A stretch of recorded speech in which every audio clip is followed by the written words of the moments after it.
Hey guys, tonight we are packing our bags, saying goodbye to all the comforts of the 19th century which, let's be honest, weren't that comfortable to begin with. We're heading west. We are going to the American Wild West, not the John Wayne version, with the clean hats and heroic music swelling in the background. No, we are going to the real deal, the gritty, dusty.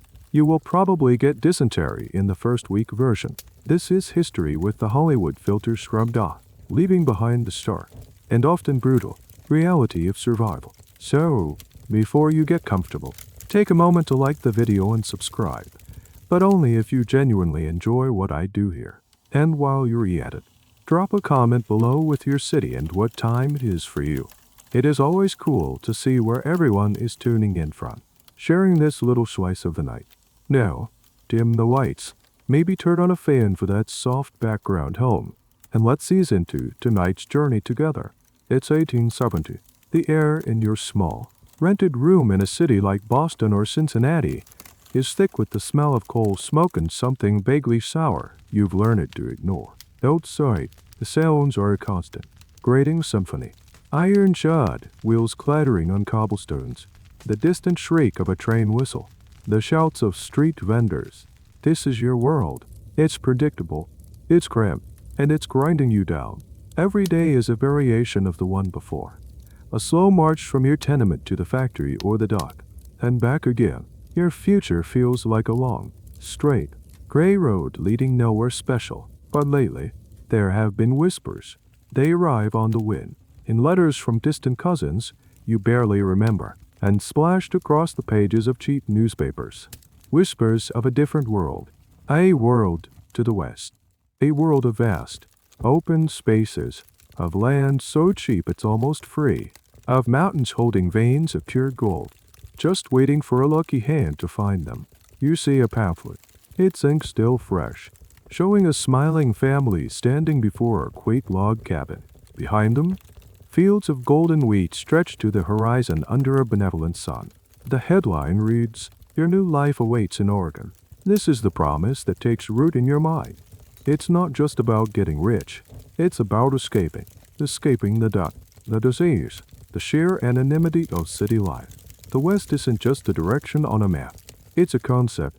It's the chance to be someone else, to start the story of your life over from the first page. You talk about something called the Homestead Act. The government, in its infinite wisdom, is offering up 160-acre plots of land to anyone willing to claim them. 160 acres. You can't even picture that much space. The deal sounds deceptively simple. Live on the land for 5 years, build a home, and cultivate the soil.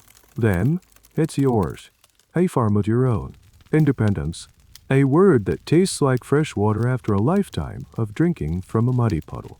Of course, what you don't realize is that you are the target of one of history's most successful and misleading advertising campaigns. The railroad companies, desperate to populate the vast tracts of land they were given along their new routes, became master storytellers. They printed those beautiful, colorful posters you saw, depicting a West that looked more like the rolling hills of rural England than the arid, treeless plains of Kansas or Nebraska. They conveniently forgot to mention the blizzards, the droughts, the swarms of locusts that could devour a year's work in an afternoon. This is a fascinating, unkind of dark little corner of history, the systematic, corporate-driven myth-making of the American frontier. They weren't just selling land, they were selling a fantasy. You sit on the edge of your lumpy mattress one evening, the pamphlet in your hand. You weigh your life as it is against this beautiful lie, and you make a choice. Is your decision driven by a grand belief in manifest destiny? That popular idea that America was divinely ordained to stretch from coast to coast? Or is it simply because you're hungry, in debt, and out of options? Historians are still debating that very question. Was westward expansion a product of nationalistic fervor or a symptom of widespread economic desperation? For you, in this moment, the high-minded philosophy doesn't matter. Your reasons are etched into the worn out soles of your only pair of boots. You just want a chance, so you do it. You sell the few possessions that have any value. Your father's old pocket watch, a sturdy wooden chair, A few bucks. The money you get is pitifully small. A little wad of bills that feels terrifyingly inadequate for the journey ahead. You say your goodbyes. They are awkward and brief. Your friends and neighbors look at you with a mixture of pity and envy. They call you brave, but you feel like a fool. You are stepping off the edge of the known world. As you stand at the crowded, chaotic train station, a single, heavy canvas bag at your feet, the excitement you thought you'd feel is absent. In its place is a cold, hollow knot of anxiety. The grand adventure hasn't even started, but the romance is already beginning to fade, replaced by the silent, daunting reality of what you've just done. You look down at that bag, stuffed with everything you believe you will need to conquer the wilderness and build a new life. You've prepared.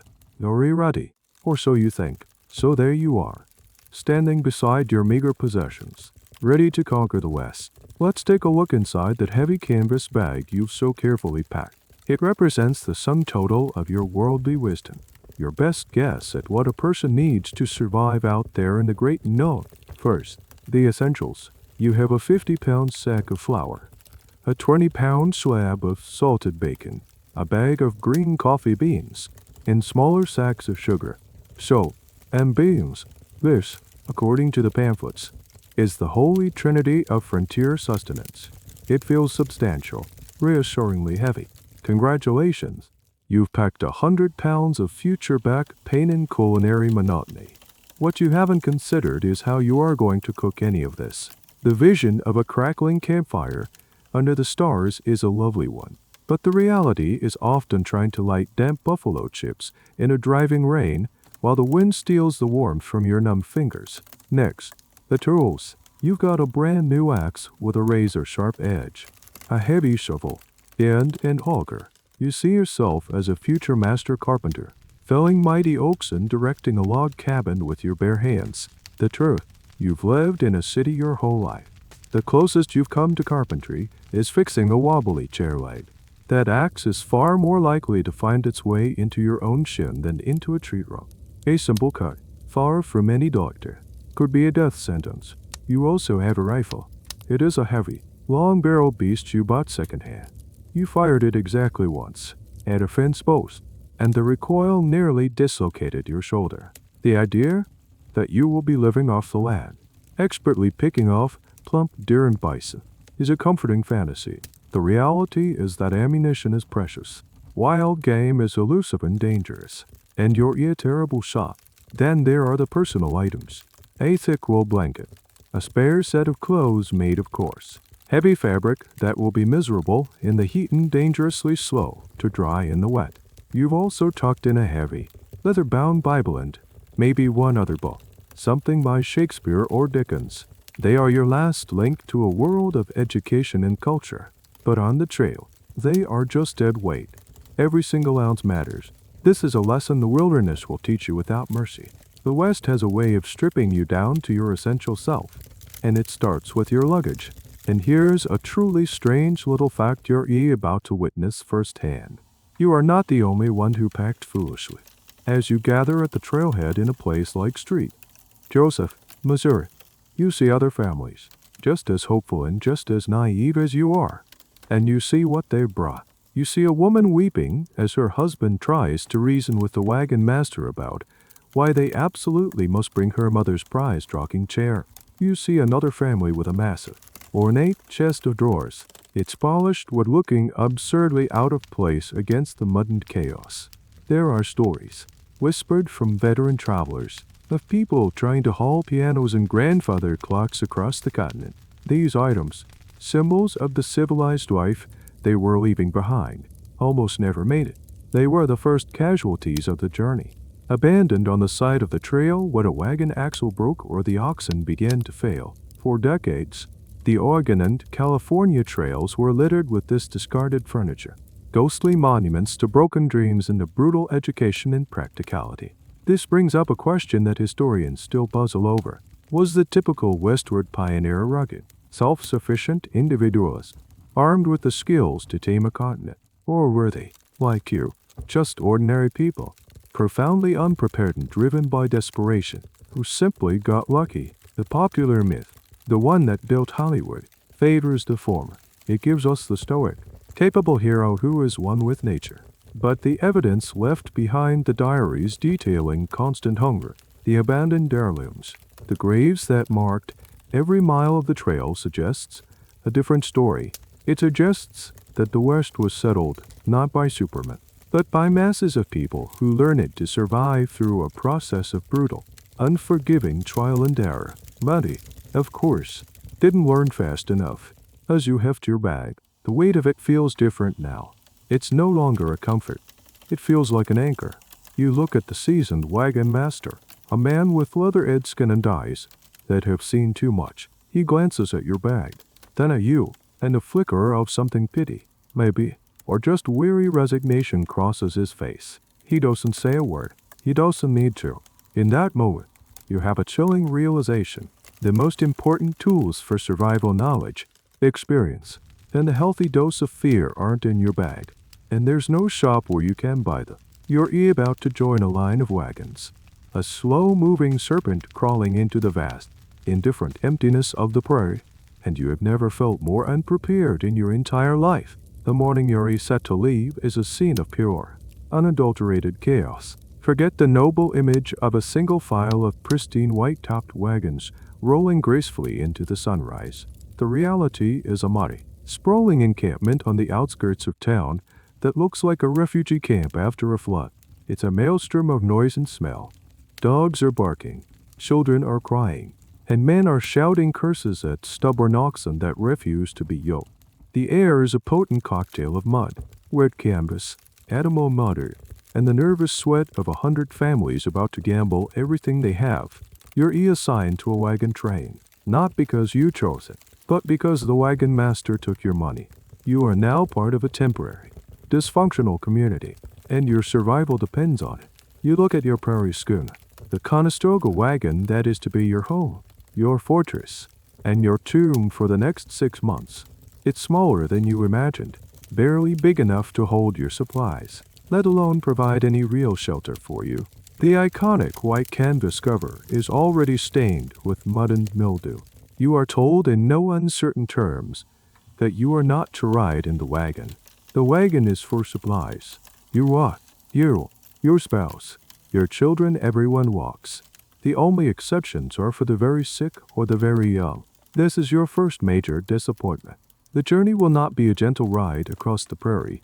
It will be a 2-0-mile forced march. The first few miles are the worst. The wheels of the heavy wagons, designed for the hard-packed dirt of the scent of fate rail, sink deep into the soft, rain-soaked turf of the Missouri River Valley. The air fills with the crack of whips and the bellowing of men and animals as they struggle to pull the wagons, sometimes only a few feet at a time, out of the sucking mud. Within the first hour, you are spattered from head to toe in a thick, foul-smelling grime. Your new boots are already soaked through, and a blister is forming on your heel.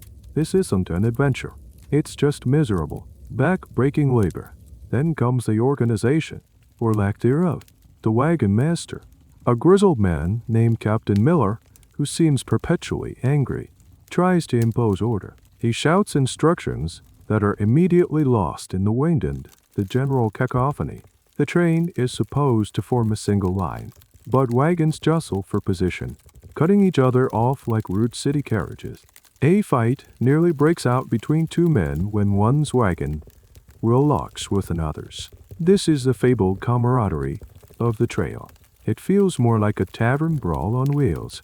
And here's a quirky little detail of life on the trail that the guidebooks never mention: the dust. Once you finally get out of the mud and onto the drier plains, a new torment begins. The wagons, hundreds of them in a long line, pulverize the dry earth into a fine, choking powder. If your wagon is at the front of the line, you get a relatively clear view. But if you're at the back, as you are today, you spend the entire day walking in a thick, gritty cloud. It coats your skin, your hair, your clothes. You breathe it in until your throat is round your lungs ache. At the end of the day, you look like a ghost of yourself. Your face a pale mask with dark circles around your eyes and nostrils. The only way to get clean is a quick wipe with a damp cloth, which just turns the dust into streaks of mud. The single most coveted position in the entire wagon train is the lead wagon.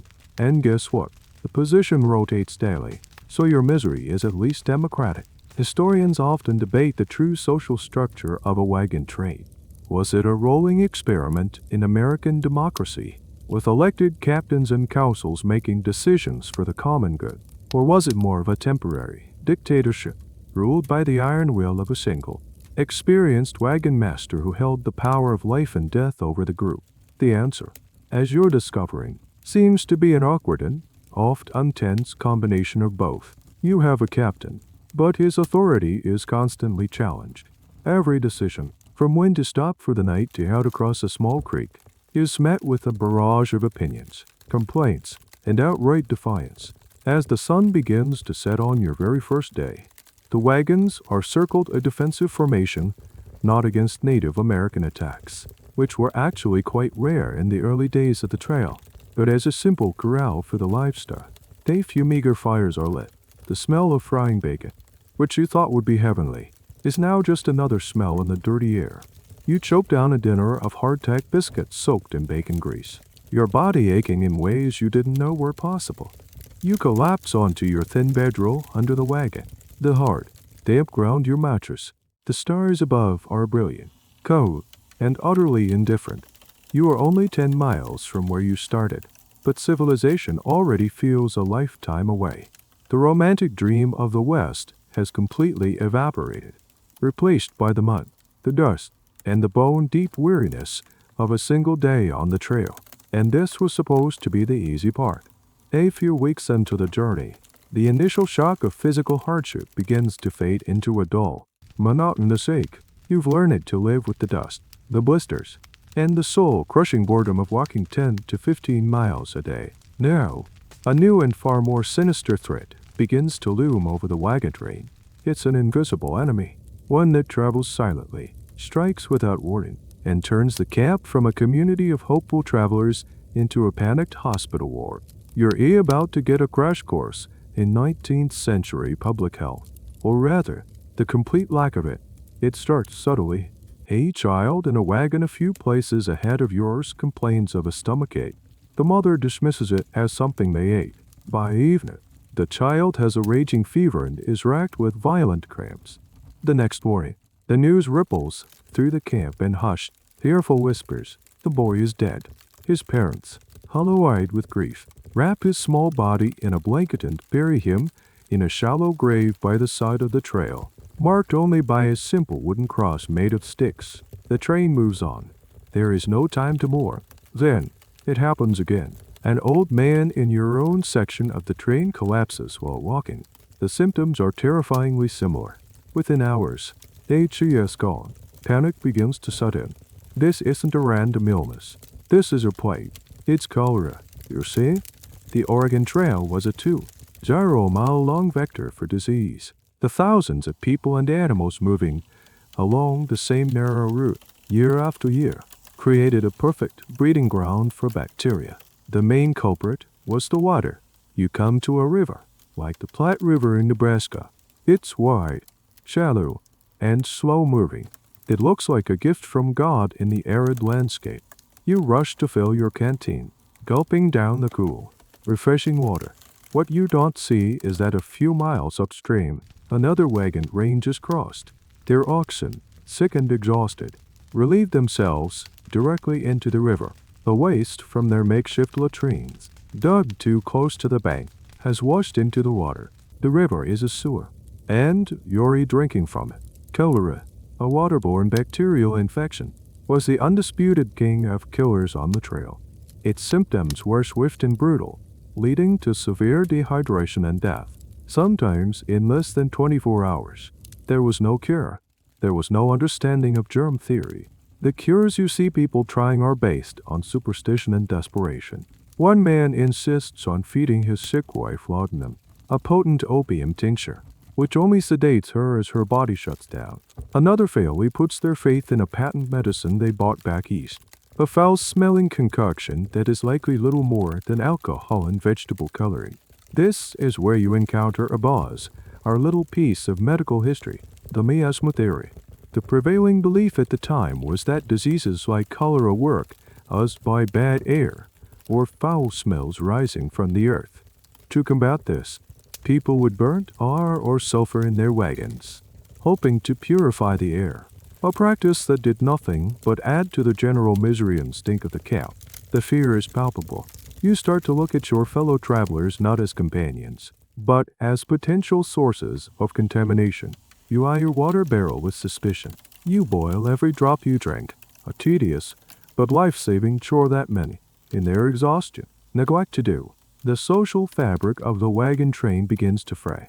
People become withdrawn, paranoid. The nightly campfires, once a time for stories and songs, are now quiet, somber affairs. Every cough, every groan in the night, sends a jolt of fear through the camp.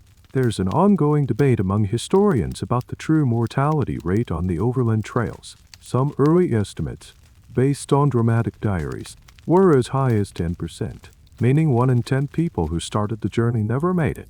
More recent, data-driven studies suggest the number was likely lower, perhaps closer to 2 or 4%. But even that lower number is staggering. It means that on a journey of 0 miles, you would pass a grave, on average, every few hundred yards. The trail was, quite literally, a cemetery for you, living through it. The statistics don't matter. What matters is the empty space in the wagon ahead, the freshly turned earth of another grave you pass tomorrow morning. One evening, you feel a familiar churning in your own stomach. A cold dread washes over you. You convince yourself it is just the rancid bacon you had for dinner. You lie down, your heart pounding, listening to every gurgle and cramp in your gut. You are utterly powerless. Your survival at this moment has nothing to do with your strength, your intelligence, or your preparation. It is a roll of the dice, a microscopic lottery. As you drift into an uneasy sleep, you understand the fundamental truth of this journey. The greatest threat in the Wild West wasn't a gunslinger's bullet or a warrior's arrow. It was a single drop of contaminated water. You survived the night. The stomach cramps subsided, leaving you weak but alive.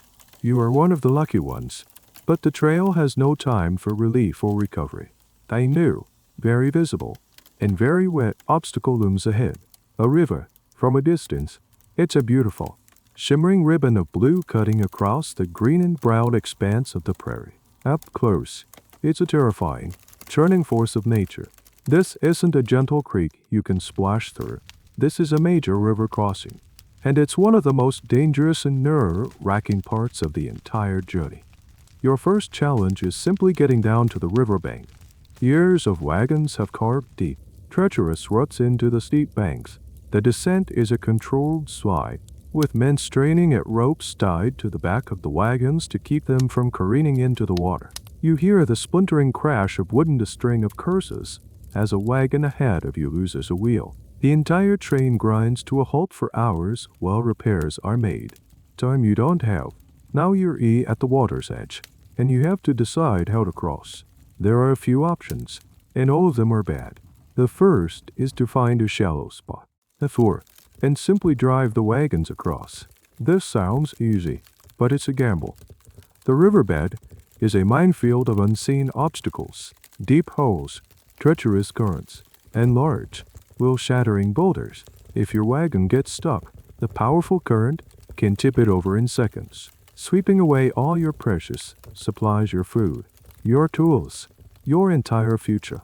Another option is to caulk the wagon bed, essentially turning your prairie schooner into a very clumsy, very leaky boat. You spend hours stuffing tarred cloth into every seam of the wagon box, hoping to make it watertight. Then, you unhitch the oxen and swim them across, first a chaotic, terrifying process in itself before floating the wagon across. Guided by men on horseback or swimming alongside, you watch one family attempt this. Their wagon floats for a moment, bobbing precariously, and a cheer goes up. Then, the current catches it, turns it sideways, and it slowly, sickeningly, capsizes. You see sacks of flour, blankets, and a child's wooden doll bobbing away downstream. The family stands on the bank, watching in stunned silence as their life's possessions disappear into the brown water. This is where you might encounter one of the oddest entrepreneurs of the Old West, the ferryman. At major river crossings, enterprising or predatory individuals would construct crude ferries little more than a few logs lashed together to form a raft and charge exorbitant fees to haul wagons across. They had a captive market, and they knew it. The price could be several dollars per wagon, a fortune at a time when a laborer might make $1 a day. It was blatant price gouging. But what choice did you have? Paying the ferryman might save your wagon, but it would drain your already dwindling cash reserves, money you desperately need for supplies when you finally reach your destination. Some historical accounts tell of travelers unable to pay, trading away valuable possessions, like a healthy ox or a rifle, just to get across a river. The debate among historians here often revolves around the nature of cooperation versus exploitation on the frontier. Was the West a place where communities pulled together to overcome shared obstacles? Or did the harsh conditions create a dog-eat-dog world where the strong or the shrewd preyed upon the weak and the desperate? The river crossing is a perfect microcosm of this debate. You see both. You see men from different families working together, risking their own safety to guide a neighbor's wagon. And you also see the ferryman, calmly counting his money while people risk their lives just 100 yards downstream. You decide to risk the ford. The wagon master has found a spot he claims is passable. You raise the wagon bed as high as it will go, securing your most valuable supplies: flour, sugar, gunpowder, until you take a deep breath and urge your exhausted oxen into the cold, swirling water. The wagon lurches violently as the wheels hit the uneven riverbed. The water rises alarmingly fast, swirling around the wagon floor. You are walking alongside, chest deep in the powerful current, pushing against the side of the wagon, your feet slipping on the slick rocks below. The noise is deafening. The roar of the water, the bellowing of the oxen, the shouting of the men. For a few terrifying minutes, the wagon seems to stop, caught on something. The current pushes against it, threatening to tear it apart. You and 3 other men put your shoulders to the wheel, screaming with effort, until with a great groaning sound, it breaks free. You finally lurch onto the far bank, dripping, shivering, and utterly drained. Your wagon is intact. Your supplies, for the most part, are dry. You have made it. You look back at the river, a muddy, angry beast. It's no longer beautiful. It's a monster you have, by some miracle, managed to survive. And as you stand there, catching your breath, you look ahead and see the plains stretching out again, vast and empty. You know, with a sinking feeling, that this is just one of many rivers you will have to cross. The gamble is over for today, but the casino is still open. After the high-stakes drama of the river crossing, you expect, well, you're not sure what you expect. Maybe more drama, a new, exciting challenge. Instead, what you get is a far more insidious and soul-crushing opponent. Nothing, absolutely nothing. You have officially entered the Great Plains. The world has flattened out, the trees have disappeared, and the landscape has become a vast, featureless ocean of grass that stretches from one horizon to the other, unbroken by any landmark save for the occasional shallow dip in the terrain. This is the beginning of a psychological ordeal known as prairie madness. Your days become a testament to sheer, blind, numbing monotony. You wake up before dawn in the cold, gray light. You choke down the same breakfast of coffee and hardtack. You yoke the oxen. You start walking. You walk all day, the sun beating down on your head, your eyes scanning a landscape that never, ever changes. The only sound is the rhythmic squeak and groan of the wagon axles, a sound that bores its way into your brain and plays on a loop. The conversations you have with your fellow travelers have all been had before. You've told your life story. You've heard theirs. Now, you walk in silence for hours at a time. At midday, you stop for a brief rest and a cold lunch, usually just more hardtack and some dried meat. Then you walk again. The horizon is a perfect, shimmering line that you never seem to get any closer to. It's a cruel optical illusion. You feel like a flag rolling across an enormous dinner plate. You begin to lose all sense of scale and distance. A small hill that looks an hour away might take all afternoon to reach, a distant shape that could be a bison or a shrub torments you for miles until you're close enough to identify it. This is where the romantic myth of the wide open spaces collides with human psychology. We are not built for this kind of sensory deprivation. Our minds crave stimulation, variation, something to focus on. On the plains, there's nothing. The immense, empty sky feels oppressive. The endless sea of grass claustrophobic. You start to feel small, insignificant, and profoundly alone, even though you're surrounded by people. And here's a strange little consequence of this endless sameness. You become obsessed with garbage. That sounds odd, but the Oregon Trail was, by this point, a well-established route. The parties that came before you left things behind. A broken wagon wheel, an abandoned truck, a piece of old clothing, a discarded tin. Can these bits of trash become major landmarks? You see something glinting in the distance and it becomes the focus of your entire world for the next hour. You speculate on what it could be. You walk faster, driven by a desperate curiosity. Reaching it is the most exciting thing that has happened all day. You might even find a trail register, a prominent rock or a bleached animal skull where previous travelers have carved their names in the date. You run your fingers over the faint lettering. J. Abernathy, May 1868. It's a message from a ghost. A reminder that others have passed this way and felt this same crushing loneliness. You carve your own name, a small act of defiance against the overwhelming emptiness. Historians still debate the true prevalence in nature of prairie madness or prairie fever. Was it a genuine psychological condition brought on by the isolation and sensory deprivation of the plains? Or was it just a catch-all term for a range of mental health issues, like depression or anxiety, that were exacerbated by the extreme stress of the journey? Some pioneer diaries describe people becoming withdrawn, melancholic, and prone to fits of weeping. Others tell of individuals becoming paranoid, erratic, and even violent. Women, often confined to the small, dark space of the wagon for long periods while the men were outside, were said to be particularly susceptible. The endless wind, constantly whistling and moaning, was often cited as a trigger, a sound that could literally drive a person insane. You feel the strain yourself. You find yourself having long, detailed conversations in your head. You bicker with people who are not there. You sing the same song over and over again until the words lose all meaning. The vibrant, hopeful person who left Missouri a few months ago is being worn away, eroded by the sheer, grinding boredom of it all. You look at the faces of your companions and see the same blank, thousand-yard stare. The physical dangers of the trail, the rivers, the diseases are at least tangible. You can fight them, but how do you fight an enemy that is inside your own head? How do you fight the crushing weight of nothingness?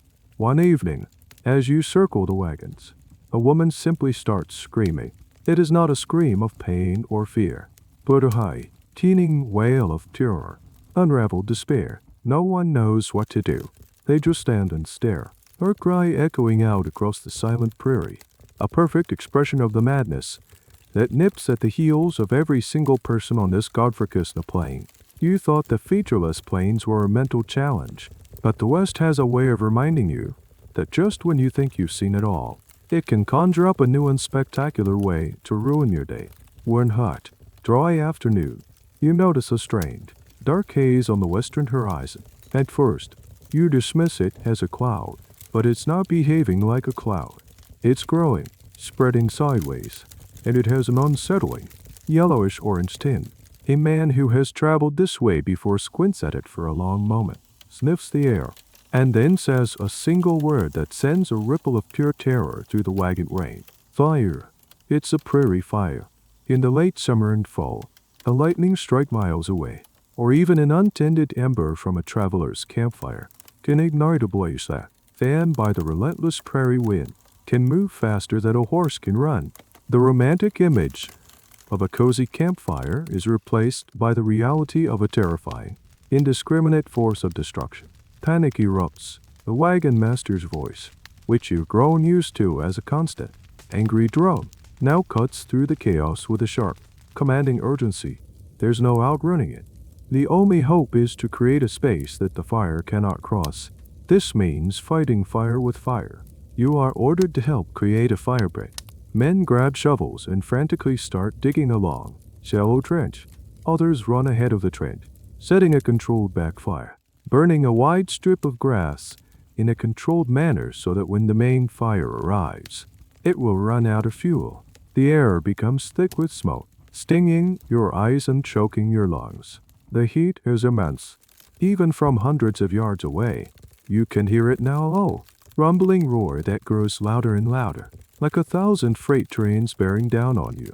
You can see the flames, leaping 20, 30 feet into the air, a solid wall of orange and black that devours everything in its path. Small animals, rabbits, snakes, prairie dogs flee before the inferno, sometimes running right through your legs, their survival instincts overriding any fear of humans. This is a moment of pure, primal terror. All the petty squabbles and social hierarchies of the wagon train dissolve. You are no longer a farmer from Ohio or a clerk from Boston. You are just a creature, standing on a small patch of burned earth, watching the apocalypse approach. You huddle with the others in the center of the firebreak, covering your mouth and nose with a damp cloth, trying to breathe in the superheated, ash-filled air. The oxen and horses are terrified, their eyes wide, straining against their tethers. The noise is now a deafening, all-consuming roar. The world is reduced to heat, smoke, and sound. And here's a bizarre and terrifying detail about these fires. They created their own weather. The immense heat generated by the blaze could create powerful updrafts, sucking in air and creating fire whirls, tornadoes of flame that could spin off from the main fire line, leaping across fire breaks and trapping anything or anyone in their path. You watch in horror as one of these fiery cyclones forms, a twisting pillar of smoke and embers, and dances menacingly close to the edge of your safe zone before dissipating. Historians who study the environmental history of the West are still piecing together the complex role of fire. For centuries, fires, often set by Native American tribes, were a natural and essential part of the prairie ecosystem. They cleared out dead vegetation, enriched the soil, and helped maintain the grasslands by preventing forests from taking over. However, the mass migration of settlers along fixed routes like the Oregon Rail disrupted this natural cycle. The constant traffic and countless campfires increased the frequency of accidental, catastrophic fires. The very people seeking to tame the wilderness were, in fact, often making it more volatile and dangerous. The question of whether the increase in massive prairie fires during this era was a result of climate shifts or direct human impact is a topic of ongoing academic discussion. The main wall of fire takes what feels like an eternity to pass. It rages up to the edge of your fire break, hesitates for a moment as if considering its options, and then splits, flowing around your little island of survival like a river around a rock. The heat is so intense it feels like your skin is blistering. Then, as quickly as it arrived, it's gone, roaring off to the east, leaving behind a smoldering, blackened wasteland. You stand up, trembling and coughing, in a world that has been transformed. Everything, as far as the eye can see, is black. The ground is hot to the touch. The air smells of burnt earth and ozone. You survived, but the fire has taken something from you. It has taken the grass that your animals need to eat. The wagon train is now stranded in a sterile, black desert, with no forage for the livestock that are your only means of moving forward. The immediate danger has passed, but a new, slower, and just as deadly crisis has begun. You look at your gaunt, hungry oxen, and you realize that the fire may not have killed you directly, but it has signed their death warrant and maybe yours as well. The fire is behind you, but its consequences are all around. You're in out raveling through blackened, barren landscape with starving animals. To make matters worse, the stress and smoke inhalation have taken their toll on the people. A persistent, hacking cough has settled over the wagon train. Your companion, a man who shared his water with you just a week ago, is now feverish and weak, his breathing shallow and dragged. It's clear he needs a doctor. The problem is, there is no doctor. What you have instead is a doctor. He is a man who, back in whatever town he came from, might have been a failed pharmacist, a veterinarian, or just a fast-talking salesman on the trail, however, armed with a leather bag of dubious-looking tools and a few jars of potions. He is the closest thing to a medical professional you're going to find. He approaches your sick friend with an air of unearned confidence, his eyes a little too shifty, his breath smelling faintly of whiskey for medicinal purposes. Of course, he opens his bag, and you get a glimpse of the state of frontier medicine. You see a terrifying array of saws and knives, not for surgery, but for amputation, the go-to solution for a badly broken limb or a festering wound. You see a set of bleeders and cups, tools for the ancient and thoroughly discredited practice of bloodletting, based on the idea of balancing the body's humors. He also has his pharmacy, a collection of jars and bottles containing his go-to remedies. First and foremost is calomel, or mercuro-US chloride. Yes, mercury. It was a powerful purgative, and the theory was that you could purge the sickness out of the body. The side effects, of course, were horrific, including to floss, nerve damage, and mercury poisoning. For your friend's lung ailment, the doctor has a different approach. He mixes up a foul-smelling poultice of mustard, lard, and some kind of crushed leaves and plasters it onto your friend's chest. The idea is to create a counter-irritant to draw the sickness out. In reality, it does little more than cause a painful skin rash. He then prescribes a dose of a popular patent medicine of the era, a balsam that promises to cure everything from consumption to indigestion. You read the label. It's mostly alcohol, with a healthy dose of opium, to make the patient feel better or at least feel less. This is where you encounter a whole bizarre chapter of 19th century history, the age of patent medicines and quackery, with no federal regulation. Anyone could bottle just about anything and sell it as a miracle cure. These medicines often had dramatic, evocative names like Dr. Kilmares Swamproot or Lydia E. Pinkhumes vegetable compound. Their marketing was brilliant, playing on people's fears and offering simple solutions to complex medical problems. This is a fascinating tidbit. Many of these popular remedies contained huge amounts of alcohol, morphine, opium, or even cocaine. People felt better because they were, in essence, getting high. Many a respectable citizen who would never touch a drop of whiskey became a functioning alcoholic or drug addict through their daily dose of health tonic. The historical debate here centers on whether these frontier doctors and patent medicine peddlers were malicious charlatans knowingly profiting from suffering, or if they were genuinely products of their time, acting with the best of intentions based on a deeply flawed understanding of the human body. It's a difficult line to draw. The man currently treating your friend probably believes in his own methods, at least to some degree. He has seen them work before, meaning the patient either recovered on their own despite the treatment, or they died, which was simply deemed an incurable case. There was no scientific method, no controlled group, just anecdote and confidence. Your friend, unsurprisingly, does not get better. The poultice does nothing, and the opium-laced ball only makes him drowsy and disoriented. The doctor shakes his head gravely, mutters something about the sickness being too far gone, collects his fee, a handful of precious ammunition, and moves on to his next patient. You are left to watch your friend waste away, powerless to do anything but offer him sips of water and try to make him comfortable. You learn a hard lesson. On the frontier, getting sick is a terrifying proposition. The medical care available to you is, at best, useless and, at worst, actively harmful. Your chances of survival often depended less on the doctor's skill and more on the robustness of your own immune system. A simple infection, a broken bone, a case of pneumonia, ailments that would be treatable back east are often death sentences out here. You look at your own hands, calloused and dirty, and think about the simple act of getting a splinter. It's a thought that is suddenly laden with a new and profound sense of dread. In the Wild West, your own body is a ticking clock, and the so-called experts are just as likely to break it as they are to fix it. As the wagon train limps through the desolate, fire-ravaged landscape, a new kind of tension begins to simmer. The shared experience of the fire and the subsequent hardship has bonded the group together. Instead, it has frayed the last remaining threads of civility.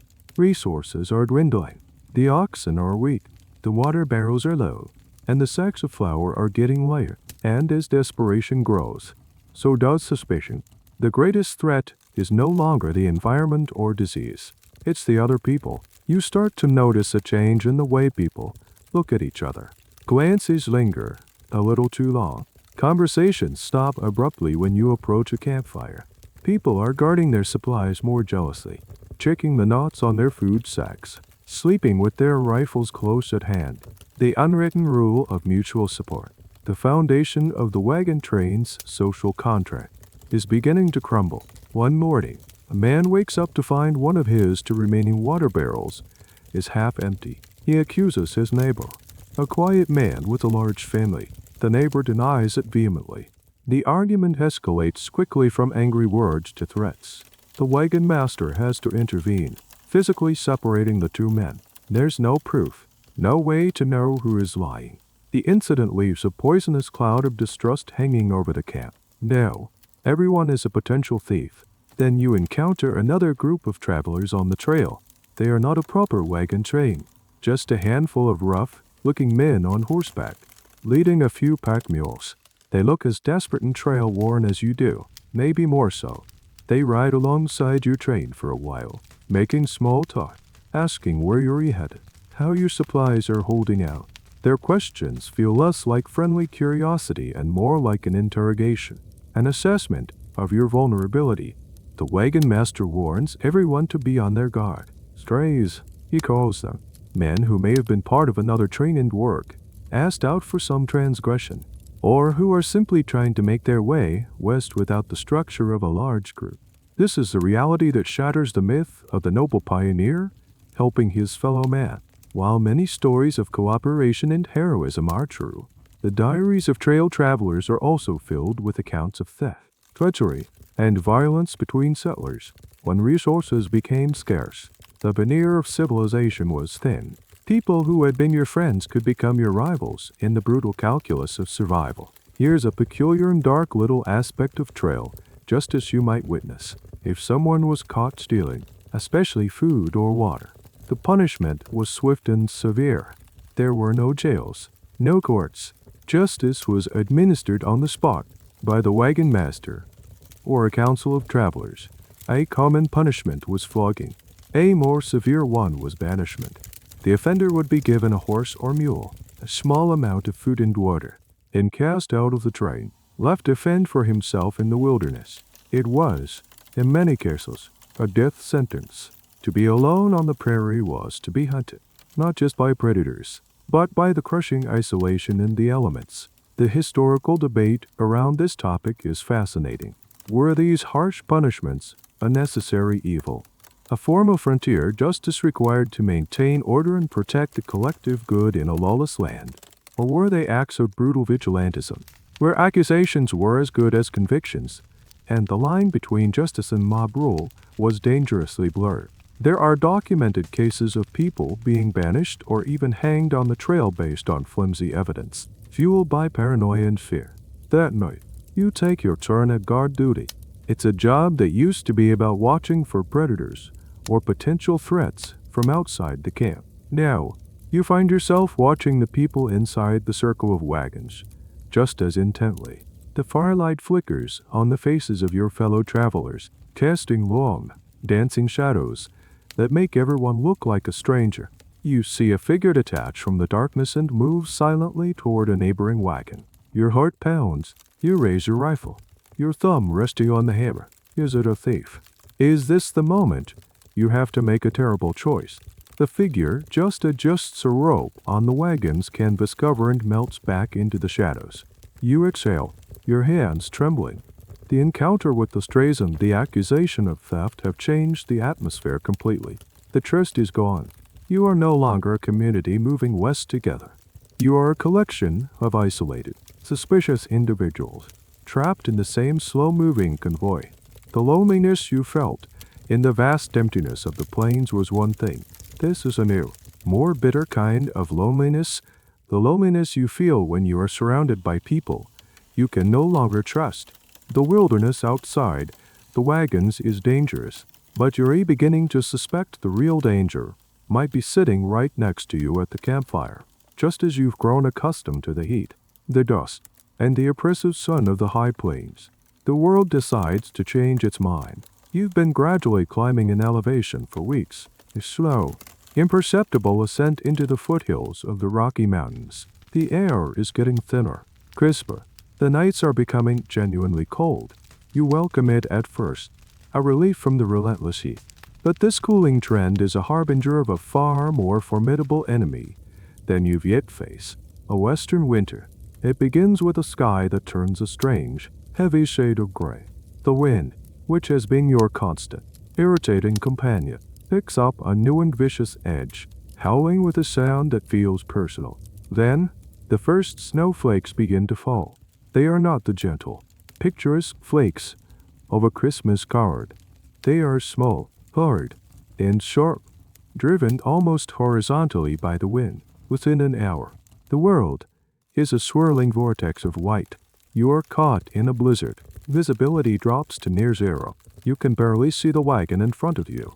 The trail, your only guide, disappears completely. The wagon master, his face a mask of grim concentration, orders the train to halt and circle up, a gesture that feels futile against an enemy that attacks from every direction at once. The cold is a physical thing, a crushing weight that seeps through your wool coat and into your bones. It's a cold you've never experienced before, a dry, biting cold that feels like it's freezing the moisture in your lungs. You struggle to secure the livestock, their hides already caked with snow. The animals, sensing the danger, are panicky and difficult to control. You try to build a fire, but the wind drips the flames away before they can catch, and the snow extinguishes any spark. There will be no hot food tonight, no warmth. You huddle with your family inside your cramped, freezing wagon, the canvas walls snapping and groaning under the assault of the wind. The fine, powdery snow blows in through every tiny gap, coating your blankets and supplies with a layer of icy dust. This is where you learn the terrifying fact of frontier life. Freezing to death was a quiet, insidious, and shockingly common way to die. It wasn't always a dramatic struggle. Often, it was exhaustion combined with hypothermia. People would simply sit down to rest in the snow and never get up again. The body's core temperature drops, leading to confusion, lethargy, and a deceptive feeling of warmth just before the end. You fight to stay awake, rubbing your hands and feet, talking to your companions, knowing that to fall asleep could be fatal. And here's a bizarre, counterintuitive detail about surviving a blizzard. You had to worry about suffocation. If you were in a small shelter like a dugout or a snow-caved tent, the drifting snow could completely seal you in, cutting off your air supply. Similarly, livestock could be buried alive. There are numerous accounts from this period of ranchers losing entire herds that had huddled together for warmth, only to be entombed by massive snowdrift.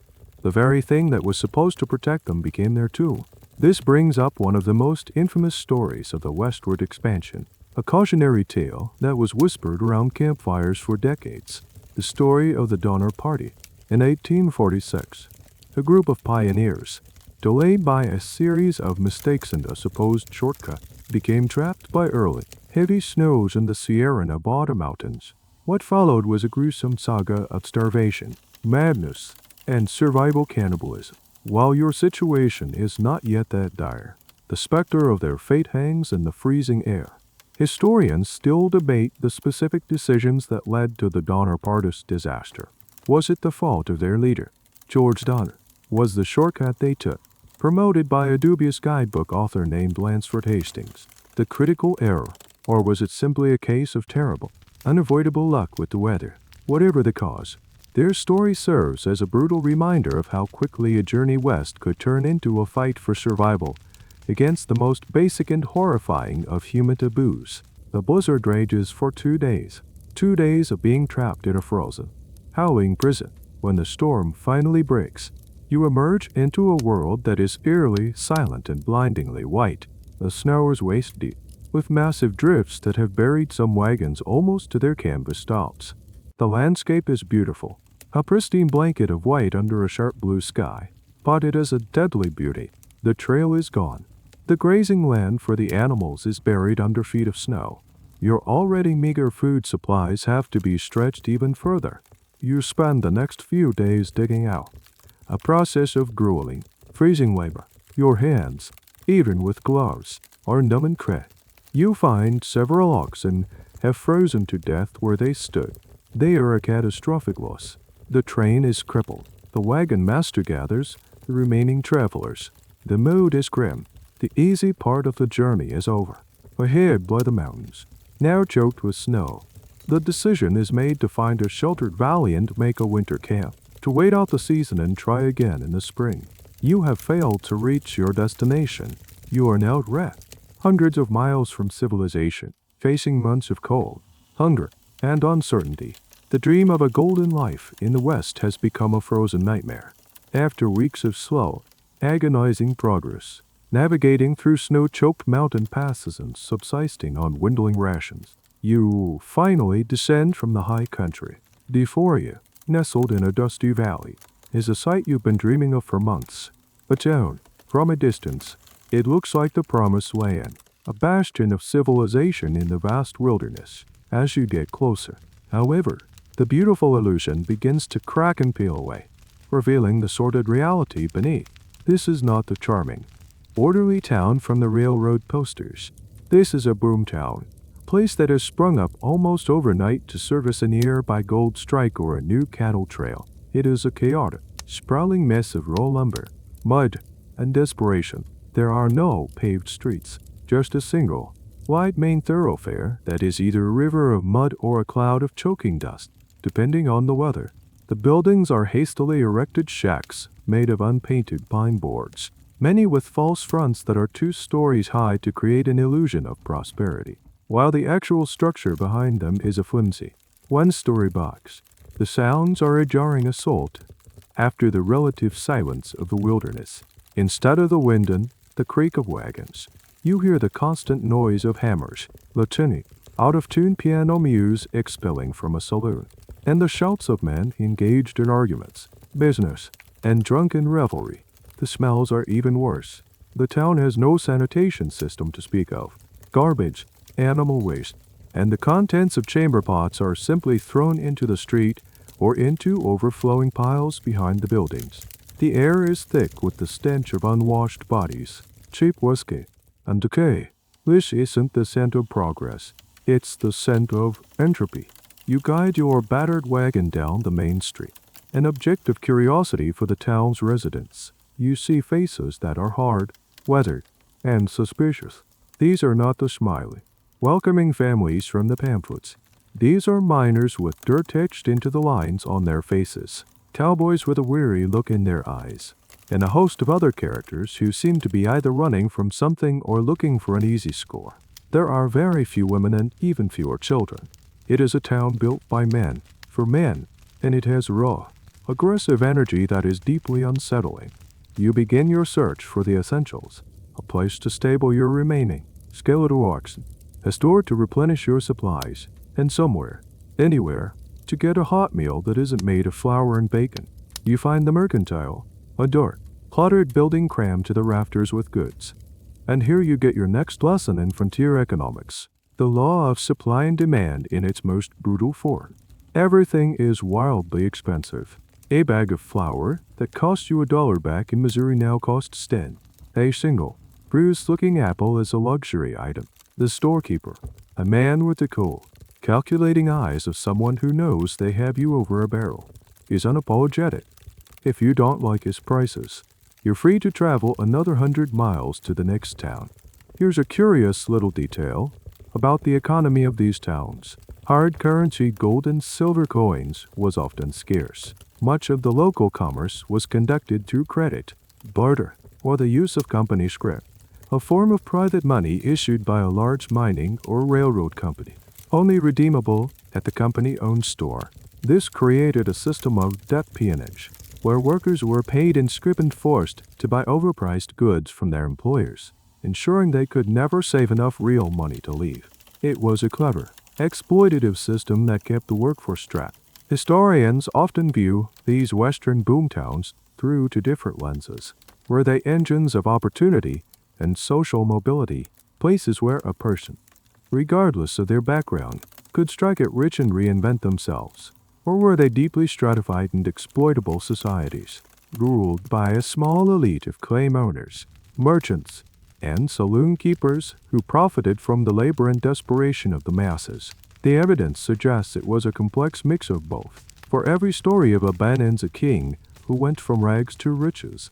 There were thousands of stories of men who toiled their whole lives in dangerous mines for subsistence wages and died with nothing.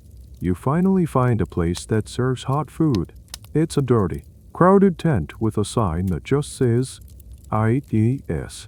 You pay a small fortune for a plate of greasy beans, stringy beef of questionable origin, and a cup of coffee that tastes like boiled dirt. But it's hot, and you didn't have to cook it.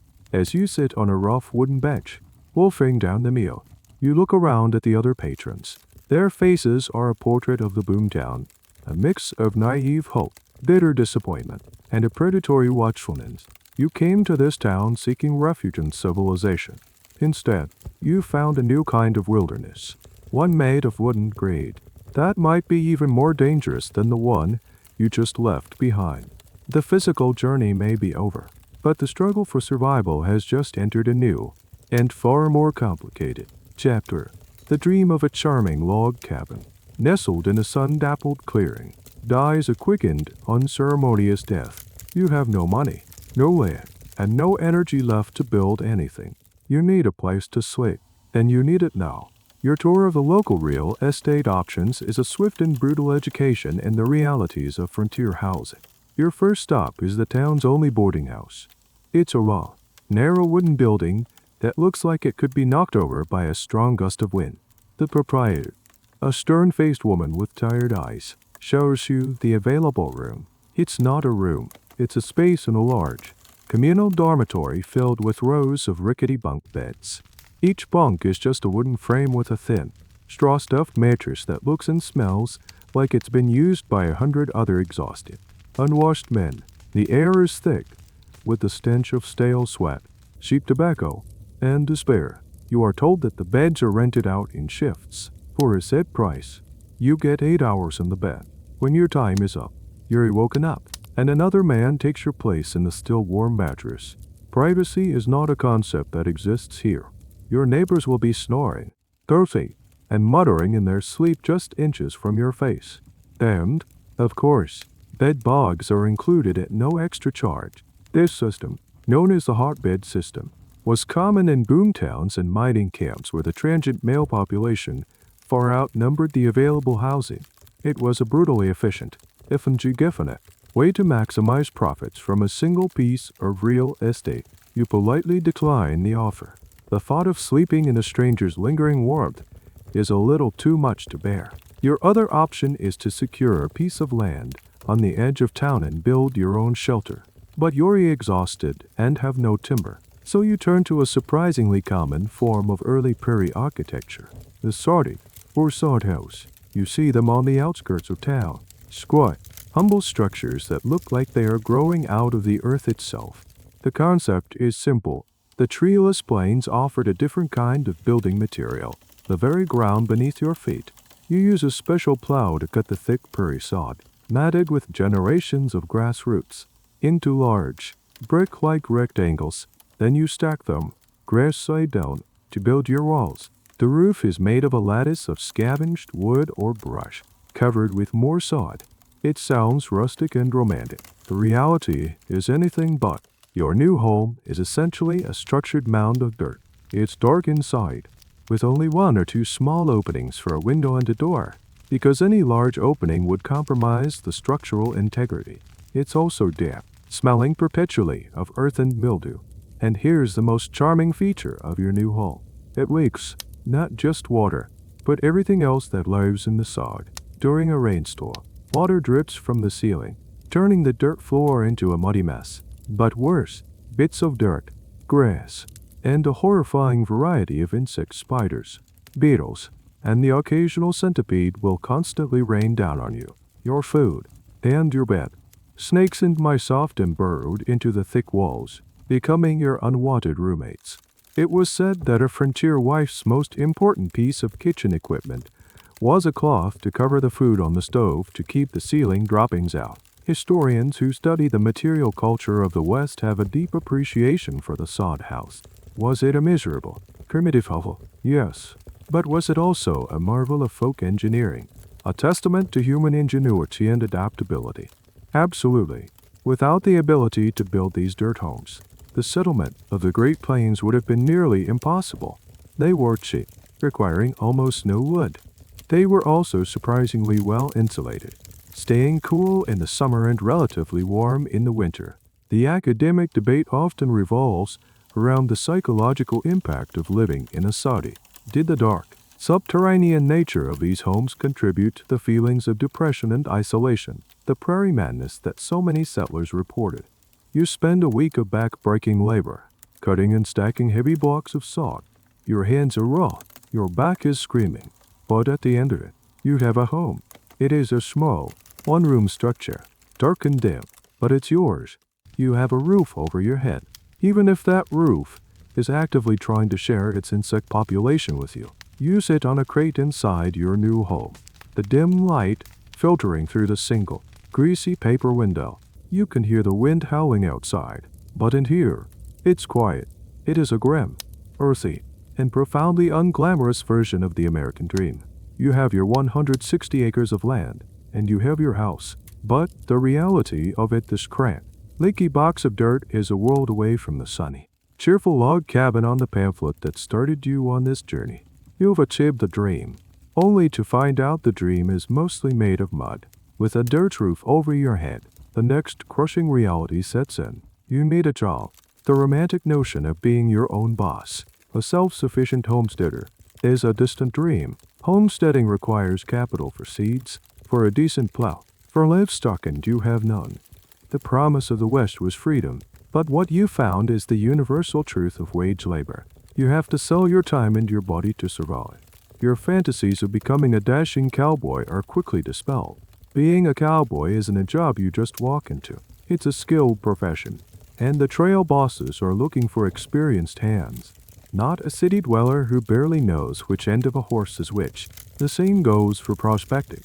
The days of stumbling upon a massive gold nugget in a creek bed are long gone. The surface-level gold has been picked clean. Now, mining is an industrial operation, controlled by large companies with the capital to dig deep into the earth. So, you take a tour of the jobs that are actually available to a newcomer with no specialized skills. Your first option is the mines. A foreman, a man with a face like a collapsed tunnel and a voice full of gravel, looks you up and down, assesses your desperation, and offers you a job. You'll be working underground for 10 hours a day, in a dark, narrow shaft with hundreds of feet of rock and earth over your head. Your job will be simple. You swing a picask against a rock wall, or you load shattered rock into a cart.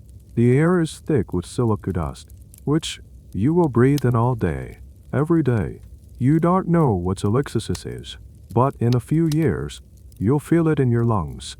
A permanent, debilitating condition the miners call miner's lung. The work is brutally dangerous. The tunnels are held up by flimsy timber supports. Cave-ins are a constant threat. Then there is the dynamite, handled by men who are paid for speed, not for safety. An accidental detonation, a misplaced charge, it happens. And if you're injured, you're fired. There is no workers' compensation, no disability pay. You are a disposable component in a machine designed to extract wealth from the earth. If the thought of working underground is too much, you have another option. The railroad, the transcontinental railroad, and its countless offshoots are the arteries of the West, and they are always in need of laborers. The work is just as back-breaking as mining, but at least it's out in the open air. You'll be part of a grading crew, leveling the land with shovels and pickaxes, or a track-laying crew, lifting heavy steel rails and hammering spikes under the blistering sun or in the freezing cold. This is where you would encounter one of the most significant and often overlooked labor forces in the American West, Chinese immigrants. Thousands of men from China were recruited to build the western half of the Transcontinental Railroad. They were paid less than white workers, given the most dangerous jobs like handling explosives or being lowered down cliff faces in baskets to chip away at rock and worse, objected to intense racism. It's a fascinatedly hypocritical piece of history. The very men who were building the infrastructure that connected the country were often denied the basic rights of citizenship and viewed as perpetual foreigners. Their contribution was immense, yet it's a chapter of the story that was, for a long time, largely erased. Historians who study labor in the West often grapple with this question.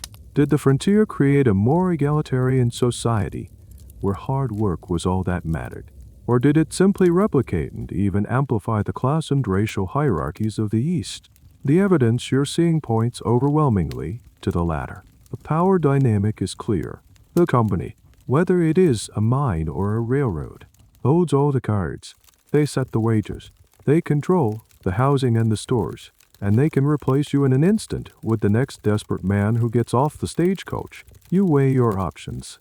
A dark, dusty death underground, or a sun-baked, back-breaking existence on the open plains. Neither is the adventure you signed up for. There's no glory here, no romance. This is the unvarnished truth of how the West was built. It wasn't built by heroic gunslingers or savvy prospectors.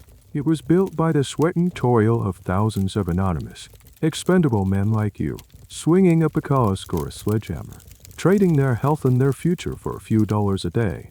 You take the mining job. The pay is slightly better, and winter is coming. The thought of working in the relative shelter of the earth is marginally more appealing than freezing on the plains. The next morning, you stand at the entrance to the mine shaft, a flickering carbide lamp on your head. You take a deep breath of the fresh morning air, knowing it is the last you will taste for 10 hours. As you step onto the crude elevator cage to be lowered into the blackness, you feel the last vestiges of your frontier fantasy die. You are not a pioneer. You are not an adventurer. You are a worker. And this dark, hungry hole in the ground is your new reality. You've settled into the grim rhythm of life as a miner. Your days are spent in the dark. Your body aches constantly, and your small wages are immediately devoured by the high cost of food and rent. One evening, after a grueling shift, you witness an event that teaches you about the final piece of the Boomtown puzzle. The lure. A drunken argument spills out of a saloon. Two men, their faces flushed with anger and cheap whiskey, are shouting about a card game. One accuses the other of cheating. The accusation hangs in the dusty air for a moment, thick and dangerous. Then, things escalate. One man shows the other. The second man stumbles back, his hand dropping to the pistol tucked into his belt. This is it, the moment from the dime novels. The high noon showdown. You expect a tense standoff, a dramatic quick draw.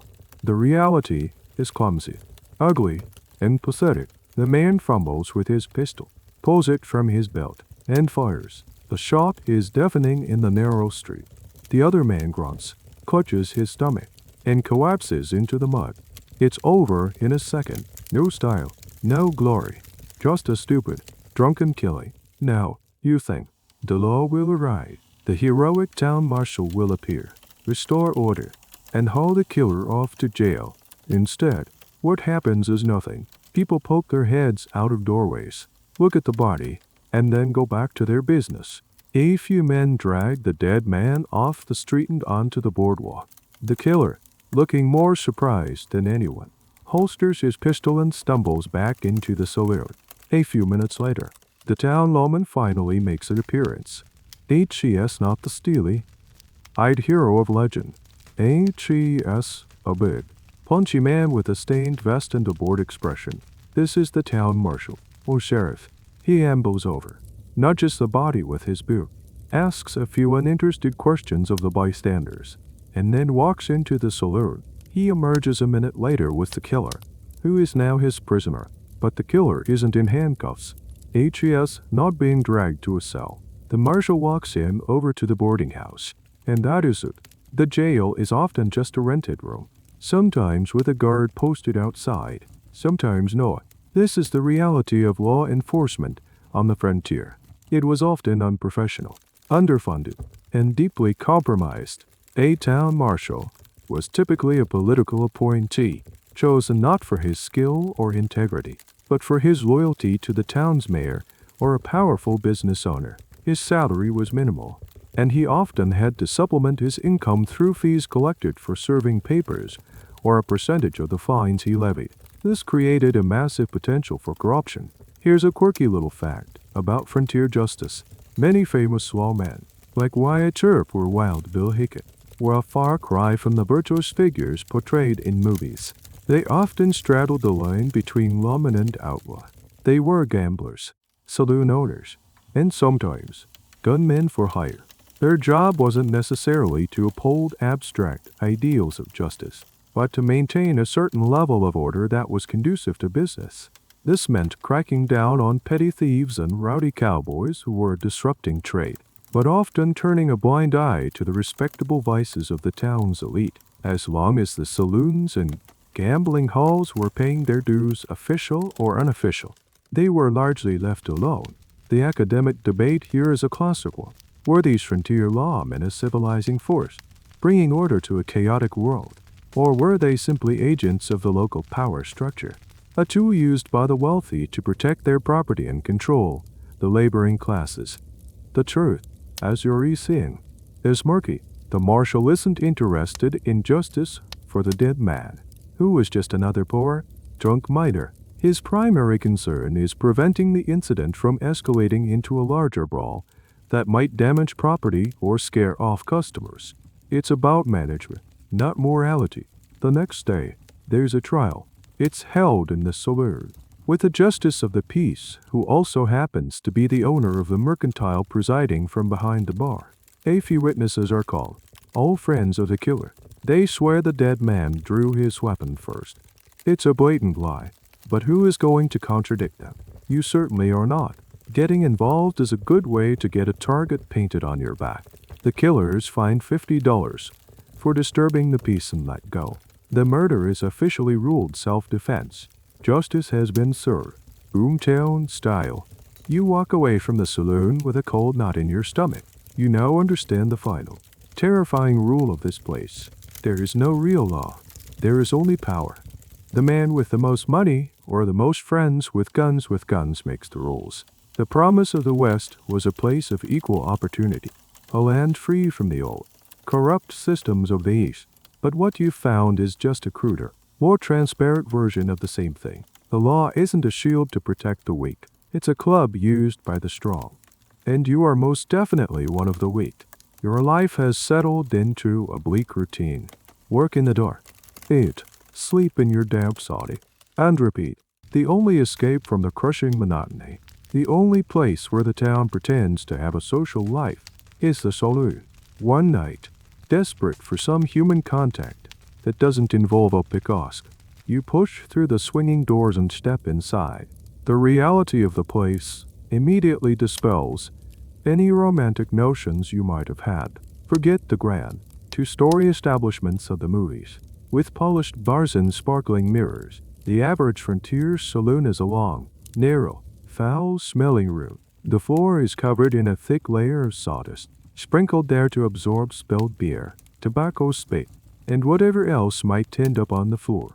The bar is just a long plank of raw wood laid across a couple of barrels. Behind it, a few shelves hold a collection of unlabeled bottles filled with liquids of dubious quality and origin. The air is a nearly unbreathable fog of cheap cigar smoke. The noise is a constant, dull roar of slurred conversations and forced laughter. In the corner, a man is listlessly plinking at a battered, out-of-tune piano. This isn't the sound of joyful revelry. It's the sound of men trying desperately to forget where they are. The patrons are your fellow miners, a few weary-looking cowboys, and some transient figures you don't recognize. They're all men. A respectable woman would never set foot in a place like this. The only women present are the saloon girls, their faces painted with a garish cheerfulness that doesn't quite reach their eyes. Their job is to laugh at the men's jokes, encourage them to drink, and sell them a few moments of faint companionship. You belly up to the bar and order a whiskey. The bartender, a burly man with a handlebar mustache and a dirty apron, slams a grimy glass in front of you and sloshes in a shot of amber liquid from a generic bottle. You take a sip. It tastes like fire, turpentine, and regret. This is Tao's lightning or tarantula juice, local names for the truly awful liquor that was standard fare. It was often raw alcohol, diluted with water and colored with tobacco juice or burnt sugar, with maybe a dash of chili powder for an extra kick. Its purpose was not flavor. Its purpose was rapid intoxication. Here's a weirdly specific tidbit about saloon life. The free lunch. Many saloons offered a free spread of food to entice drinkers. It sounds like a great deal, but the food was strategically chosen to make you thirsty. It was usually intensely salty pickled eggs, heavily salted crackers, dried fish. You'd eat the free food, get thirsty, and end up buying more of the overpriced, terrible whiskey. It was a brilliant, if slightly evil, marketing ploy. You look around the room. You see no dashing gunslingers engaged in witty banter. What you see is a spectrum of male desperation. In one corner, a group of young miners are loudly boasting, their voices artificially high with bravado and booze. In another, a grizzled old prospector stares silently into his glass, the ghost of 1,000 failed dreams in his eyes. And everywhere, there are card games, poker, zero, monte. These games are the saloon's main engine. Men who toiled all week for a few dollars would lose it all in a few minutes on the turn of a card, chasing the illusion of an easy win. Cheating was rampant, and accusations of cheating were the number one cause of saloon violence, not arguments over honor or women, but over a $5 pot in a poker game. The academic debate about the role of the saloon is surprisingly complex. Or these dens of iniquity that drained workers' wages, fueled violence, and undermined the moral fabric of the community. This was certainly the view of the temperance movement, which gained significant power in the West. Or were they, as other historians argue, essential, multifunctional social institutions in an overwhelmingly male society? The saloon was often the town's post office, its meeting hall, its political hub, and the only place a lonely, alienated man could find a shadow of companionship. For many, it was a necessary evil, the only release from a life of brutal labor and isolation. As the night wears on, the mood in the room coalesces. The forced cheerfulness gives way to a sullen, aggressive tension. An argument breaks out at a poker table. A chair is thrown. The bartender casually pulls a sawed-off shotgun from under the bar, and the argument subsides into angry muttering. There's no glamour here, no excitement. It's just ugly and sad. You finish your drink, the raw alcohol burning a path down your throat. The noise, the smoke, the sheer, oppressive sadness of the place is suddenly too much. You came in, you're looking for an escape, for a spark of life, but all you found was a room full of men just as trapped and lonely as you are, trying to kill the pain with poison. You push back through the swinging doors and step out into the cold night air. The stars are clear and bright above the sordid little town. For the first time, the silence of the wilderness feels more like a comfort than a threat. The wages from your mining job are barely enough to keep you fed, and the dream of ever saving enough to actually buy your own farm seems to be receding with every swing of the pickaxe. A familiar whisper starts to circulate through the town, the same siren song that drew you west in the first place. Gold, not the industrial, corporate-owned gold you're currently digging for, but the promise of a lucky strike, a personal bonanza. A new vein has supposedly been discovered in the hills a few miles away. The fever strikes again. You, along with a dozen other hopefuls from the town, abandon your wage slavery and go prospecting. This feels more like the adventure you imagine. You buy a mule, a pig, a shovel, and a gold pan, spending the last of your meager savings. You are now your own boss, a rugged individualist, in search of your fortune. The reality of prospecting is, of course, far from the romantic image. It's not about casually strolling down a picturesque stream. It's grueling, back-breaking, and mind-numbingly tedious work. You spend your days standing in ice-cold mountain streams, swishing gravel and sand around in your pan, your back screaming in protest. The technique is called panning. You scoop up a panful of sediment from the creek bed, add water, and carefully swirl it.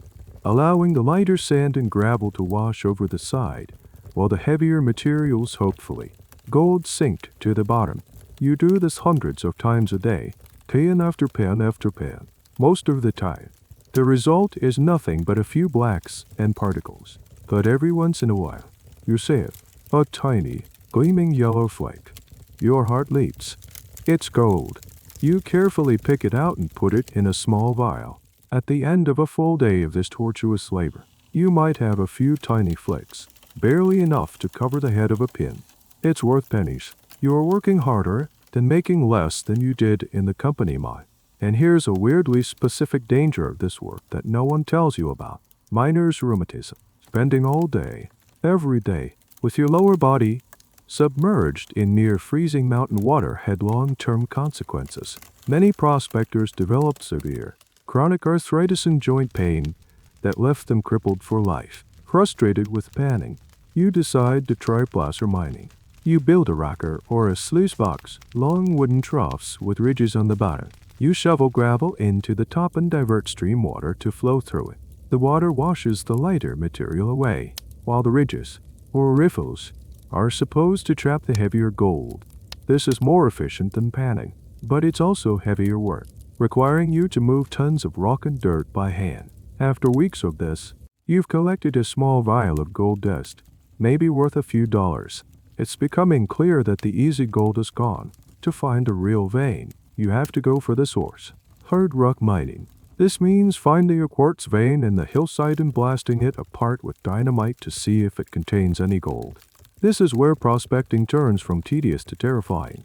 You are not a trained explosives expert. You're drilling holes in rock by hand, packing them with unstable dynamite, cutting a fuse, lighting it, and then running for your life. The line between a successful blast and a fatal accident is terrifyingly thin. The historical debate around the gold rushes is a classic one. Were they engines of economic growth and westward expansion, creating wealth and opportunity? Or were they ecological and social disasters, leading to the destruction of landscapes, the displacement of native peoples, and the creation of violent, unstable boomtowns populated by a transient class of desperate gamblers?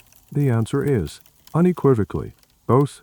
The gold rush has funded the growth of cities like San Francisco and Denver, but they did so at an immense human and environmental cost. For every success story that made the newspapers, there were tens of thousands of failures like you, men who spent their health and their youth chasing a dream and ended up with nothing but a vial of dust and a bad back.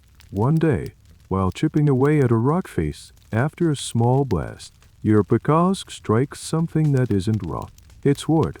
You clear away the debris and find a crumbling timber beam. You've broken into an old, abandoned mine shaft. A wave of cold, foul-smelling air washes over you. This is a ghost mine, a remnant of a previous rush, worked out and left to rot. It's a stark, physical reminder that you are not the first person to have this dream. Others came before you, filled with the same hope, and they failed. The gold wasn't there. You stand at the edge of the dark, collapsing tunnel, the symbol of your own futility. The biggest threat in the mines wasn't just the obvious danger of a cave-in or an explosion. The biggest threat was the false hope, the glittering promise that kept you working, sacrificing, and suffering for a reward that, for the vast majority, would never come. You look at your calloused, bleeding hands and the pathetic little vial of gold dust in your pocket. You've traded a life of wage slavery for a life of self-employed misery.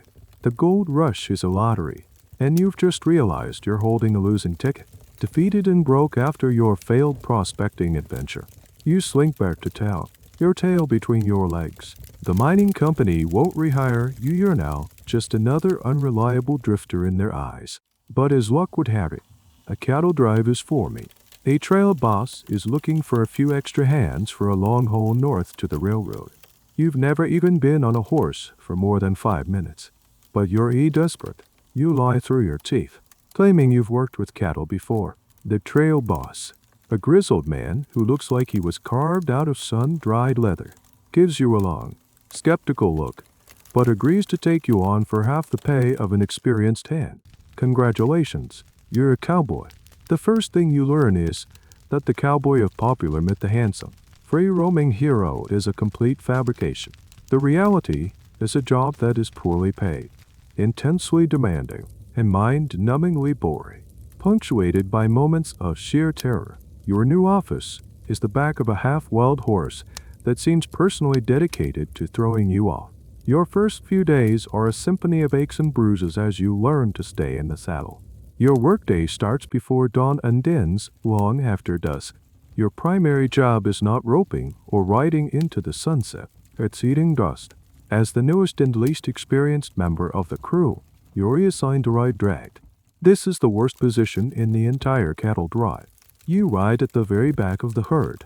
CHI, evying along the slowest, weakest, and sickest cattle. For 10 to 12 hours a day, you are enveloped in a thick, choking cloud of dust and fine, aerosolized manure kicked up by thousands of hooves.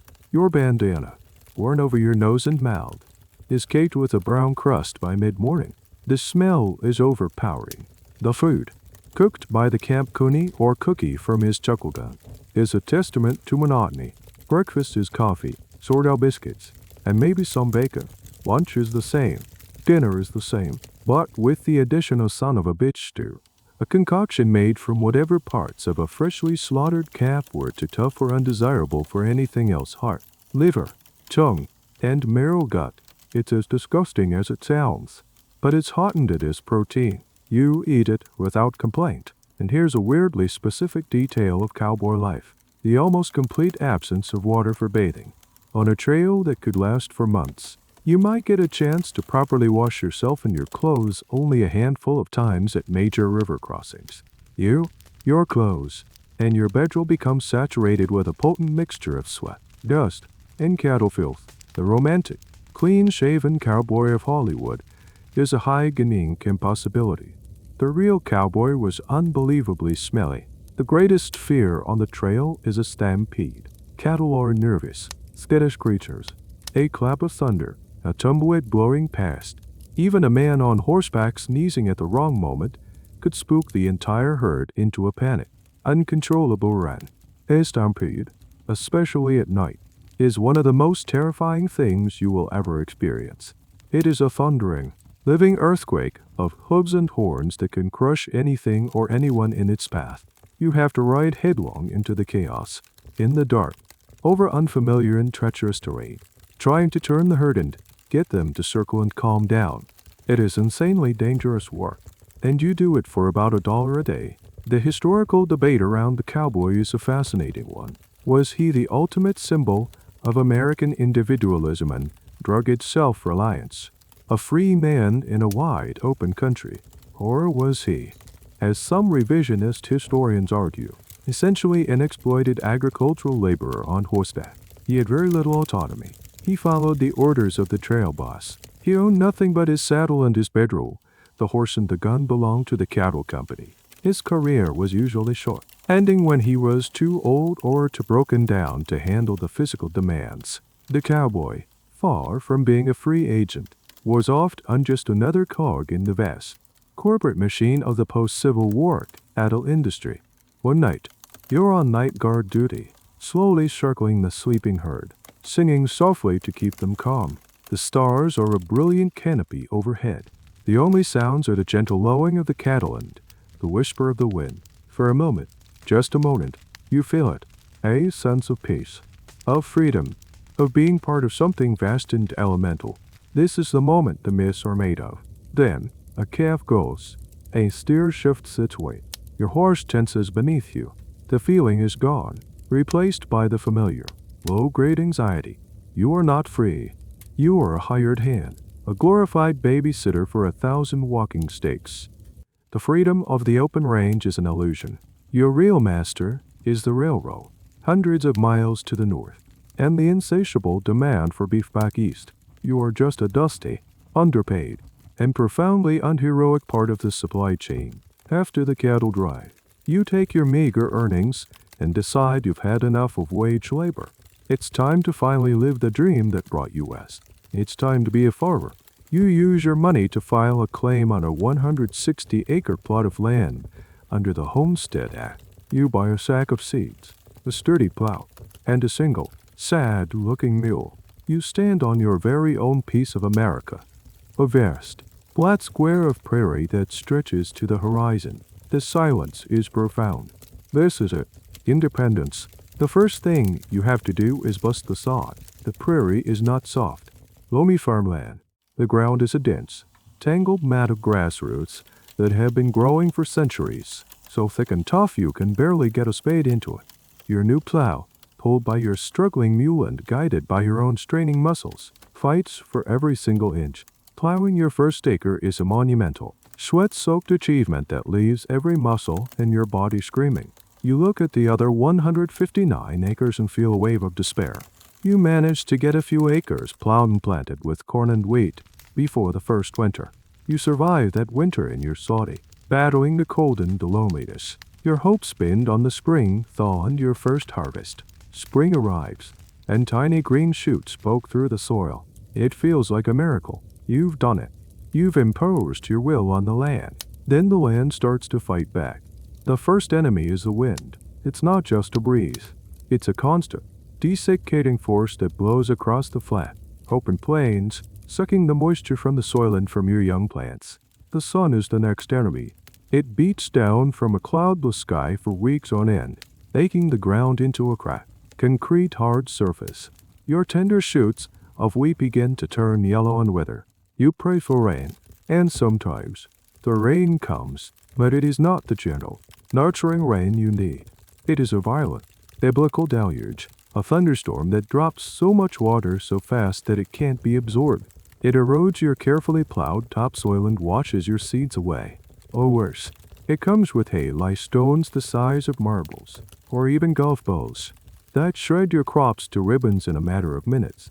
But the most terrifying, most alien enemy is yet to come. One summer afternoon, you notice a strange darkening of the sky, similar to the prairie fire, but different. It is accompanied by a low, humming, clicking sound that grows steadily louder. It's a plague of locusts, or as they were often called, grasshoppers. It's not a swarm. It is a living cloud, miles wide and hundreds of feet thick, so dense it can block out the sun. They descend upon your fields, and the sound becomes a deafening roar of clicking, chewing, and rustling. They cover everything: your crops, your house, your clothes. They eat everything green, stripping your corn stalks bare, devouring your wheat down to the roots. In a single afternoon, your entire year's work, your entire hope for the future, is gone. They eat the laundry off the line, the paint off the tool handles. They are a force of nature so complete in their destruction, it feels personal, malicious. Here's a bizarre and disgusting detail from the great locust plagues of the 1872. They didn't just destroy the crops. When they were done, they would often pile up in massive, rotting drifts, feet deep, contaminating wells and streams. Railroad tracks would become so slick with crushed grasshopper bodies that trains couldn't get traction to move. It was a truly apocalyptic event. The historical debate here revolves around the Homestead Act itself. Was it a brilliant piece of democratic legislation that empowered the common man and settled the continent? Or was it a deeply flawed and often cruel policy that lured millions of unprepared people into a marginal environment where failure was almost inevitable? The 160-acre plot, which seemed so vast to an Easterner, was often not large enough to support a family in the arid conditions of the West, where drill and farming techniques were necessary. Many historians argue that the act was based on a fundamental misunderstanding of the Western ecosystem, setting up generations of farmers for a heartbreaking cycle of boom and bust, debt, and foreclosure. You stand in your field, which now looks like a barren wasteland. The silence after the locusts have passed is more profound than the noise they made. You are ruined. You have no crop to sell, no food to store for the winter. All you have is debt. You owe the mercantile for the seed, the bank for the plow. You are a landowner, a homesteader, a symbol of American independence. But you are also starving. You look out at your 160 acres of failure and understand the cruelest irony of the West. You came here to own the land, but in the end, the land owns you. Your gamble on farming has failed, and the specter of another brutal winter is looming. With no crop and no money, you have no choice but to go back to the only thing that will have you: wage labor.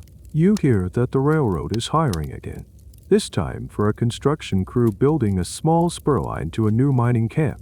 It's the same back-breaking work as before, but now you do it with the bitter knowledge of your own failure clinging to you.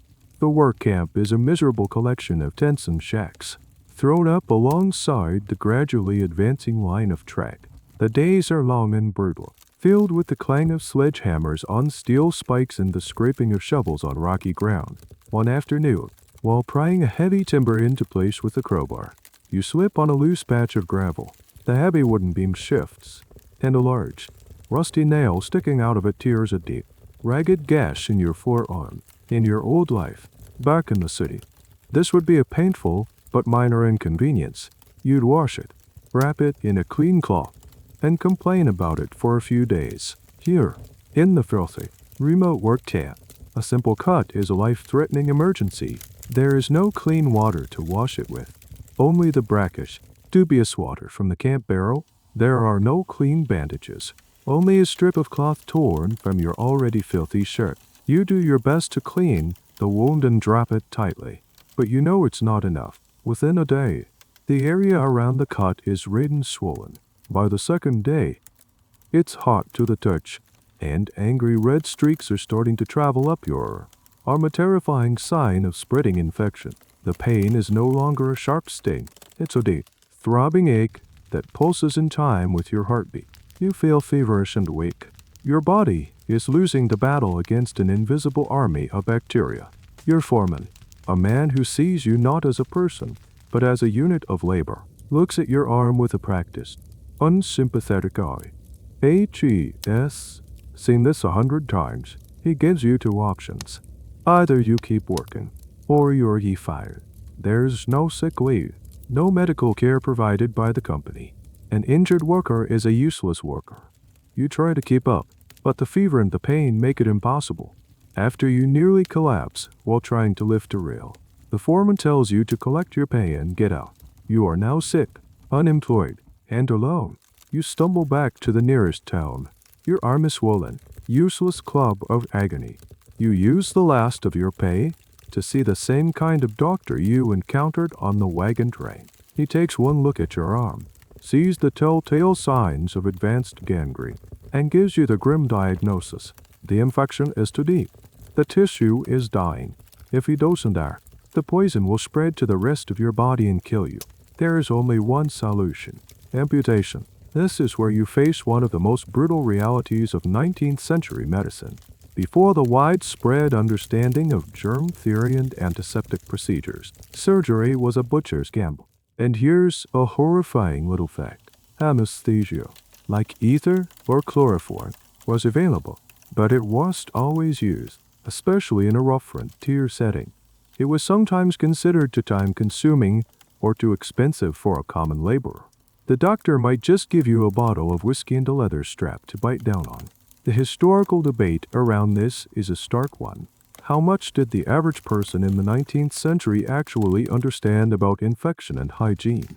While Louis Pasteur and Joseph Lister were making their groundbreaking discoveries in Europe, it took decades for those ideas to be accepted and implemented, especially in remote, rural areas of America. For many, the idea that invisible germs were the cause of infection seemed like superstitious nonsense. Doctors and lay people alike continued to believe that disease was caused by bad air or an imbalance of humors. This implementation gapped the long delay between a scientific discovery and its practical application is a recurring theme in medical history. And for you, in this moment, it's a gap you're about to fall into. The doctor lays you down on a table in his office, which is just a back room of the town's general store. He lays out his tools, a large, terrifying-looking saw, some knives, and a branding iron to cauterize the wound. He offers you a long swig of whiskey from a bottle. You are about to undergo a traumatic, agonizing procedure with a high risk of failure if the surgeon isn't clean. If his tools aren't sterile, and they almost certainly are not, you could simply die from a secondary infection introduced during the surgery itself. You lie back, the raw whiskey burning your throat, and stare at the water-stained ceiling. You think back to the moment you slipped, the rusty nail, the small, insignificant tear in your skin. It's a bitter, terrifying lesson in the fragility of life in this new world. You came here chasing a grand dream of golden land and freedom. But it all comes down to this: a tiny, unlucky scratch, a microscopic invasion, and a rusty saw in the hands of a man who smells of whiskey. You survived the surgery, whether through sheer luck, a robust constitution, or the whiskey dulling the pain just enough. You wake up hours later, feverish and weak. You are mending in a bandage, searingly painful stuff.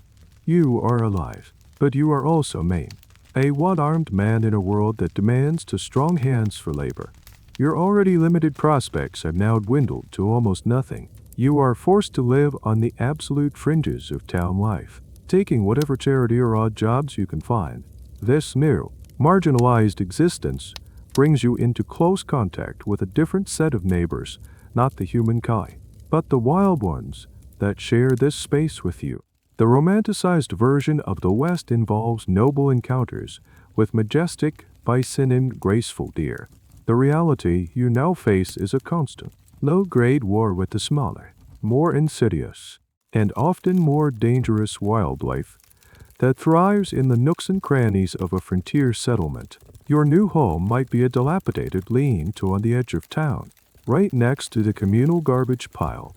This garbage heap, staking monument to the town's waste, is a paradise for scavengers. At night, you hear them, the furtive scratching of rats, the bold trot of coyotes, their yips and howls sounding unnerving while close. You even see the occasional black bear, drawn in from the hills by the irresistible lure of human refuse. These animals are not the majestic creatures of a painting. They are hungry, opportunistic, and have lost their fear of humans. An encounter with a cornered, garbage-fed bear is a terrifying prospect, but the real daily threat comes from things much smaller. You learn to shake out your boots every morning before putting them on, not for dust, but for scorpions or the notoriously aggressive black widow spiders that love dark, quiet places. You learn to never reach into a dark woodshed or under your flimsy cot without looking first. The most iconic and feared of these neighbors is the rattlesnake. They are everywhere. They seek warmth on sun-baked paths during the day and will crawl into sheltered spots like your loosely built shack at night. You develop a new kind of hearing, an instinctual alertness for the dry, buzzing rattle that is the only warning you'll get. The fear of a snakebite is constant. The cures are the stuff of folklore and desperation. The most common advice was to immediately cut the wound open and try to suck out the venom, a practice that is now known to be completely ineffective and likely to make the wound worse. The other popular remedy was to drink massive amounts of whiskey, based on the theory that it would thin the blood and counteract the venom. It did nothing of the sort, but it probably made the last few hours of the victim's life a little less terrifying. And here's a truly buzz, our little piece of frontier wildlife lore. The fear of the hoop snake. This was a mythical creature, a snake that could supposedly take its tail in its mouth from a rigid hoop and roll downhill at incredible speeds. At the bottom, it would straighten out and impale its victim with its venomous, horn-like tail. There is, of course, no such animal, but the belief in it was surprisingly widespread. It's a fascinating example of how the anxieties of a dangerous environment can manifest as folklore. A snake that could supposedly take its tail in its mouth from a rigid hoop and roll downhill at incredible speeds. At the bottom, it would straighten out and impale its victim with its venomous, horn-like tail. There is, of course, no such animal, but the belief in it was surprisingly widespread. It's a fascinating example of how the anxieties of a dangerous environment can manifest as folklore, transforming a legitimate fear of snakes into a fantastical, almost cartoonish monster. The historical debate here often touches upon the concept of the wilderness itself. Was the West a pristine, untouched wilderness that settlers tamed, or was it a managed landscape, shaped for centuries by its native inhabitants, that was then violently disrupted by the arrival of settlers, their livestock, and their garbage? The environment you're experiencing is not a pure, natural one. It is a messy, chaotic borderland where the human and animal worlds collide. The pests and predators you face are not symbols of a wild frontier. They are a direct consequence of your own settlements, poor sanitation, and disruptive presence. You haven't tamed the wilderness. You've just created a new, uglier ecosystem. And now you have to live with its less than charming inhabitants. One evening, as you're trying to sleep, you hear a faint, dry, buzzing sound coming from a dark corner of your shack. Your heart freezes. You lie perfectly still, every muscle tensed, listening. Is it just a cricket, the wind, or is it the sound you've been dreading? You don't dare move. You simply lie there in the dark, a one-armed man in a flimsy shack, holding your breath, waiting. You came to the West to conquer nature. Tonight, you are starkly reminded that nature is all around you, inside your walls, and it has no intention of being conquered. It simply adapts, and it endures. And right now, it's waiting in the corner of your room. You manage to escape your shack without incident. The rattlesnake a stark reminder that this town is a dead end for you. You are damaged goods, unable to perform the hard labor that is the only currency this place values. Just as you're about to sink into complete despair, a new kind of energy surges through the region. It's the railroad again, not the slow, manual labor of the construction crew you were on, but the arrival of the finished product. The main trunk line, the great artery of commerce, has finally reached a settlement today's right away. This is hailed as the arrival of civilization, of progress, of prosperity for all. You decide to head there, hoping that a larger, more established town might offer some kind of work a one-armed man can do. As you approach the new railhead town, you see the physical manifestation of this progress.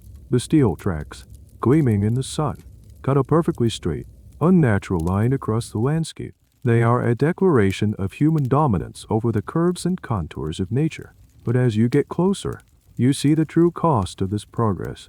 The work of building the railroad was a brutal, relentless affair, a far cry from the celebratory Golden Spike ceremonies. The companies were in a race, paid by the government for every mile of track they laid. This created a frantic, dangerous pace. The workforce was a multicultural, often contentious mix of Irish immigrants, Civil War veterans, freed slaves, and, most famously, on the Western lines, thousands of Chinese laborers. You see the remnants of their camps along the tracks landscape littered with discarded tools, empty food tins, and forgotten graves. The project was a machine that consumed men. Accidents were horrificously common. Premature dynamite blasts, boiler explosions on the work trains, bridge collapses, and simple, crushing injuries from lifting heavy rails and ties. The company's response to these accidents was callous indifference. An injured or killed laborer was simply replaced. There are no accurate records for how many men died building the Transcontinental Railroad, but estimates range into the thousands. They were the invisible, human fuel for the engine of progress. And here's a strange, dark tidbit about the financing of this great national project. The railroad companies were not just given land for the tracks themselves. They were granted massive tracts of land in a checkerboard pattern for miles on either side of the track. This was a colossal giveaway of public land to private corporations. Their goal was not just to connect the country, but to become real estate barons. The same companies that lured you west with pamphlets of idyllic farms were often the ones who would later squeeze those same farmers with monopolistic shipping rates, charging ruinous prices to transport crops to market. They were both the creators and the exploiters of the West. The historical debates surrounding the railroads is central to understanding the American West. Were they the heroic unifiers of a nation, the essential bringers of commerce and civilization to a wild frontier? Or were they the first great, predatory corporations, using government subsidies and political corruption to build vast, exploitative monopolies that crushed small farmers and concentrated wealth and power? The truth, as always, is a messy combination of both. The railroad did knit the country together and enable settlement on a massive scale, but it did so at a tremendous social, environmental, and human cost. You arrive in the new railhead town. It's bigger and slightly more permanent, looking than the last one. But it has the same raw, chaotic energy. The saloons and gambling halls are booming. The railroad has not brought peaceful, civilized order. It has brought a massive influx of money, men, and voice. You see the hell on wheels phenomenon understand the mobile, temporary towns of saloons, brothels, and gambling dens that followed the railroad construction crews across the plains, fleecing the workers of their wages as soon as they were paid. You stand by the tracks and watch a massive steam locomotive thunder past, belching smoke and steam, its whistle shrieking. It's an awesome display of power, ingenuity. It represents the future. It's the machine that brought you here, the one that built this tower, the one that tore up your arm, and the one that now holds the entire region in its economic grip. You look at the passengers staring out of the windows, their faces clean, their clothes neat. They are tourists, businessmen, new settlers, rolling into the West in a state of relative comfort. You can barely imagine. They see the landscape as a passing picture. They don't see the graves along the tracks, the broken bodies, the shattered dreams. They see the triumph of the railroad. You see the price tag. In the new railhead town, you finally find a niche. Your disability, which made you useless for manual labor, makes you a candidate for a stationary job. You get hired as a swamper in one of the larger saloons, a job that involves sweeping floors, cleaning spit and mess, and generally being an invisible presence. From this lowly vantage point, you observe a part of Western society you've barely noticed before. The women. Your previous experience of the West has been almost exclusively male.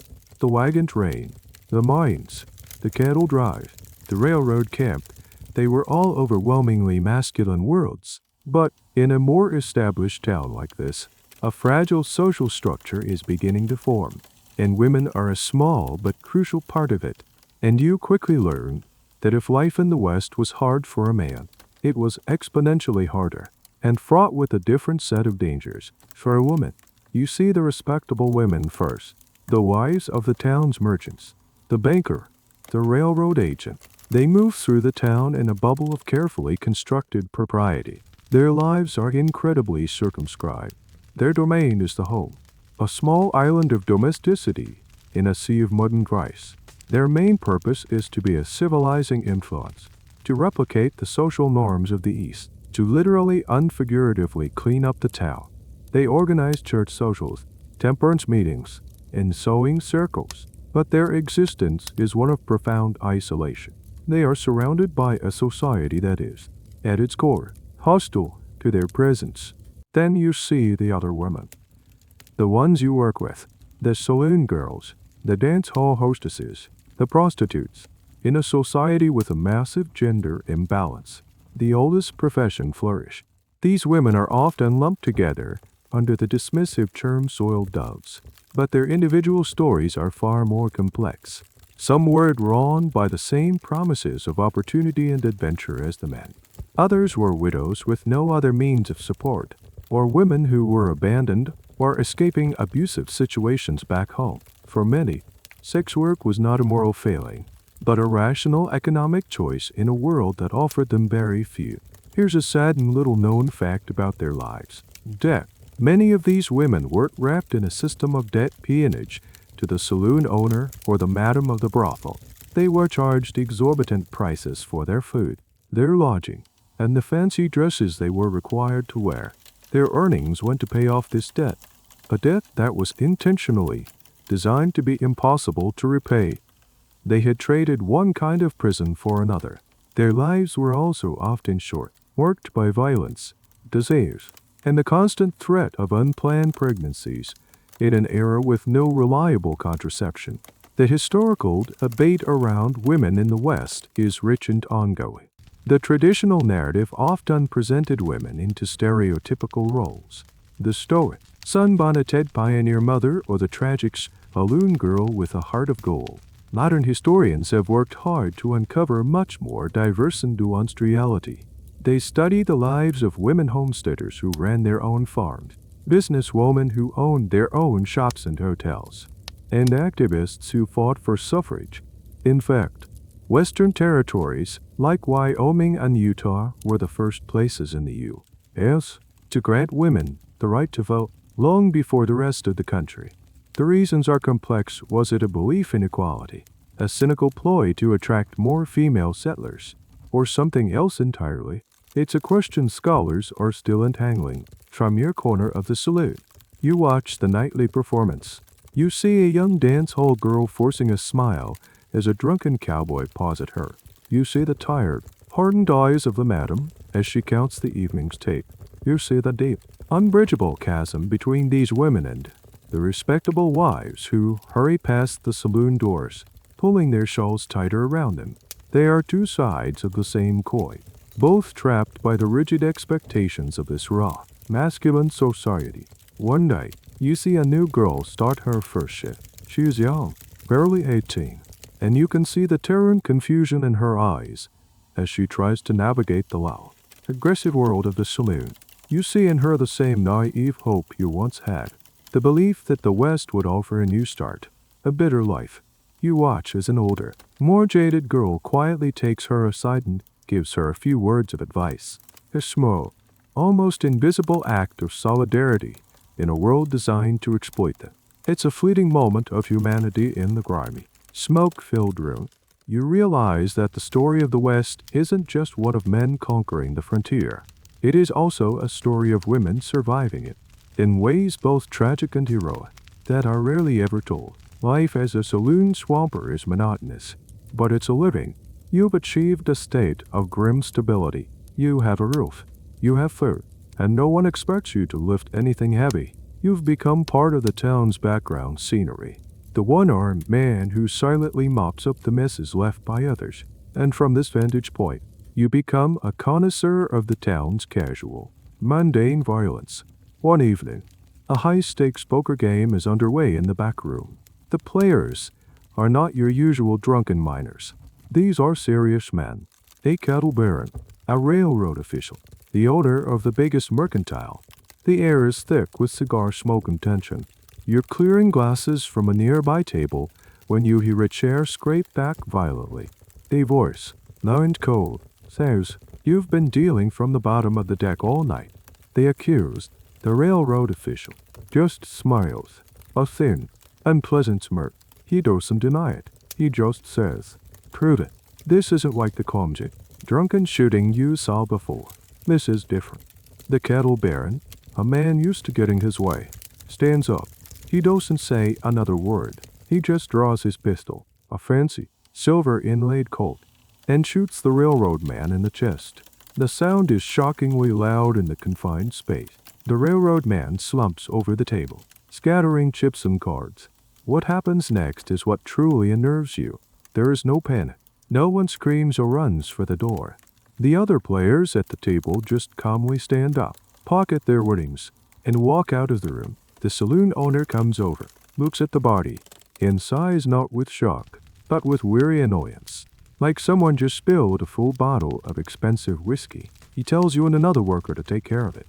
You and the other man drag the body out the back door and leave it in the alley. The town marshal will be notified, but everyone knows how this will play out. The cattle baron is the most powerful man in the county. He employs half the town. He'll claim self-defense. Witnesses will be found to support his story. A friendly judge will dismiss the case. Life will go on. It is just another homicide. This is the grim reality that lay beneath the myth of the Wild West. While the popular imagination is filled with images of heroic duels and epic gunfights, the vast majority of killings were not noble contests of skill. They were sordid, ugly affairs, often fueled by alcohol, greed, or petty arguments. The homicide rate in many western boomtowns was astronomically high, far higher than in the established cities of the East. Places like Bodie, California, or Deadwood, South Dakota, became legendary for their lawlessness. Here's a darkly fascinating tidbit from the historical record. The weapon of choice, the Peacemaker Colt revolver, was notoriously inaccurate. Hitting a target from any significant distance was almost impossible for anyone but a highly trained expert. Most gunfights, therefore, happened at extremely close range, often across a card table, like the one you just witnessed. The classic walk down Main Street at high noon duel was almost entirely a creation of Hollywood. Real violence was up close, personal, and ugly. The academic debate here focuses on the very nature of violence on the frontier. Was it a result of a code of the West, a semi-formal system of honor that demanded violent responses to insults? Or was it simply the predictable outcome of a society with a huge population of young, single, transient men, rampant alcohol abuse, easily available firearms, and a near-total absence of effective legal institutions? Most historians now lean heavily toward the latter explanation. The violence wasn't a sign of a romantic, honor-bound culture. It was a symptom of social breakdown. You finish cleaning up the back room.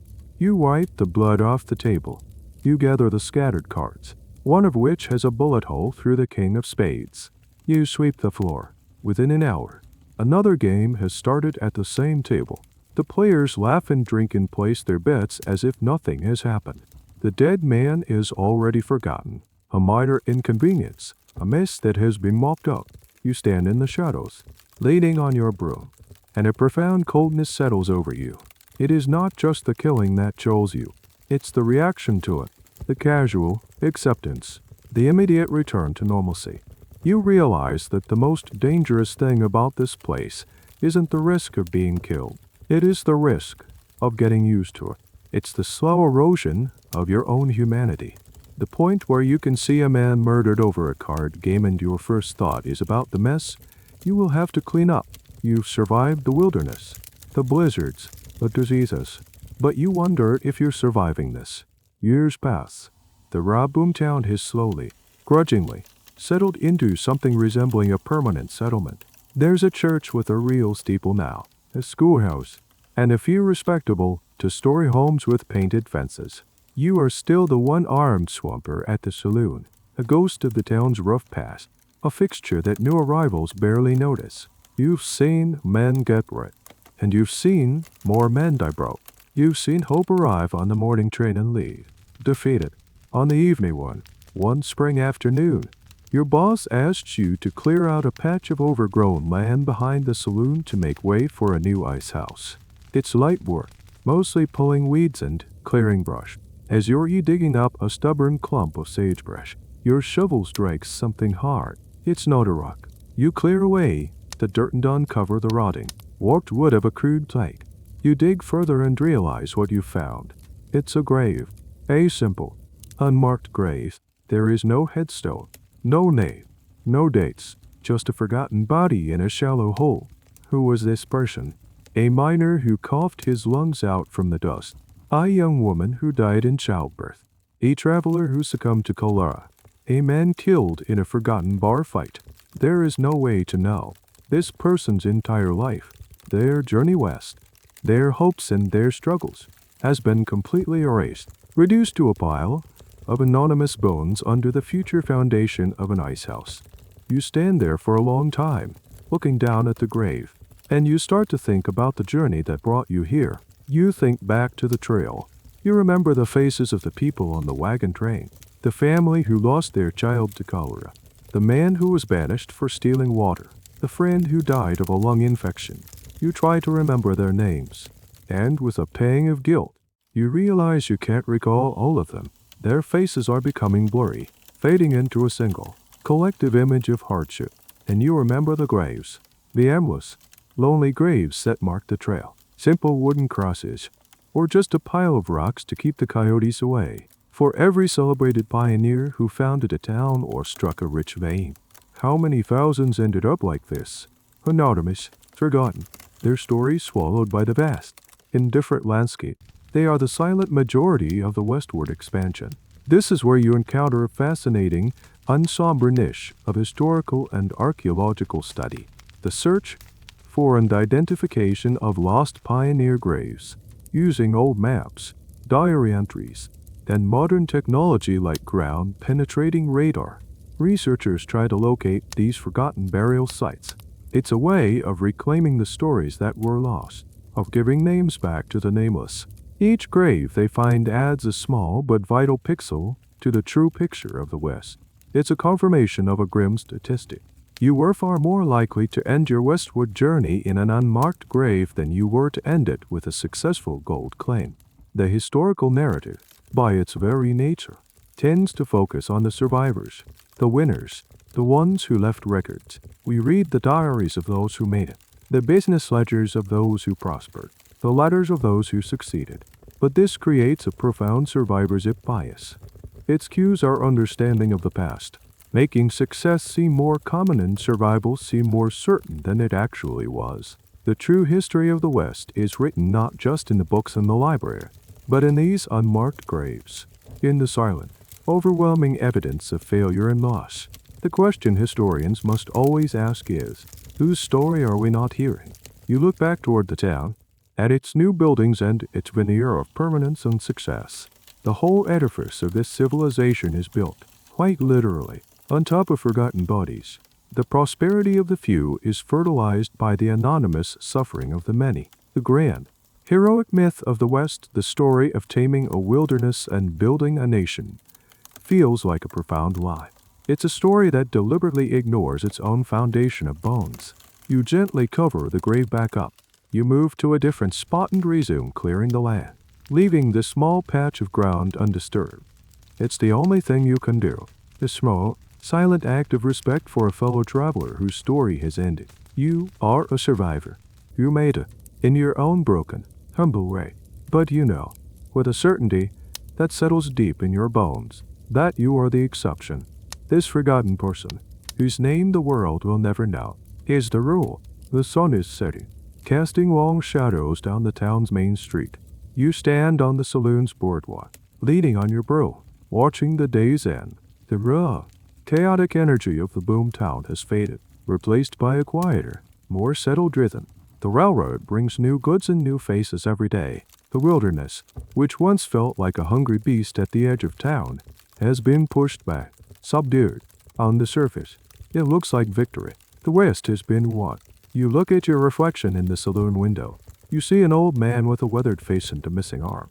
The eager, hopeful young man who left the East all those years ago is a complete stranger to you now, a ghost from another life. You came here seeking a grand narrative, a heroic adventure story with yourself as the protagonist. You thought you were joining a noble quest for land, gold, and freedom. But there was no quest. There was no grand narrative. There was only a series of brutal, mundane, and often random struggles. You didn't fight a single, heroic battle against a clear enemy. You fought 1,000 small, grinding wars. You fought against mud, dust, and boredom. You fought against contaminated water and invisible bacteria. You fought against the crushing cold of a blizzard and the ravenous hunger of a locust swarm. You fought against the loneliness in your own mind. You fought against the greed and desperation of your fellow travelers. You fought against the simple, dumb luck of a rusty nail. This was the real Wild West. It wasn't about quick draws and gunfighters. It was a war of attrition against reality. And the vast majority of people who fought it lost. They didn't die in a blaze of glory. They died quietly, of dehydration, of infection, of exhaustion, of despair. They ended up in unmarked graves, their stories ending before they had truly begun. The heroic myth of the cowboy, the prospector, the homesteader, it's a comforting lie.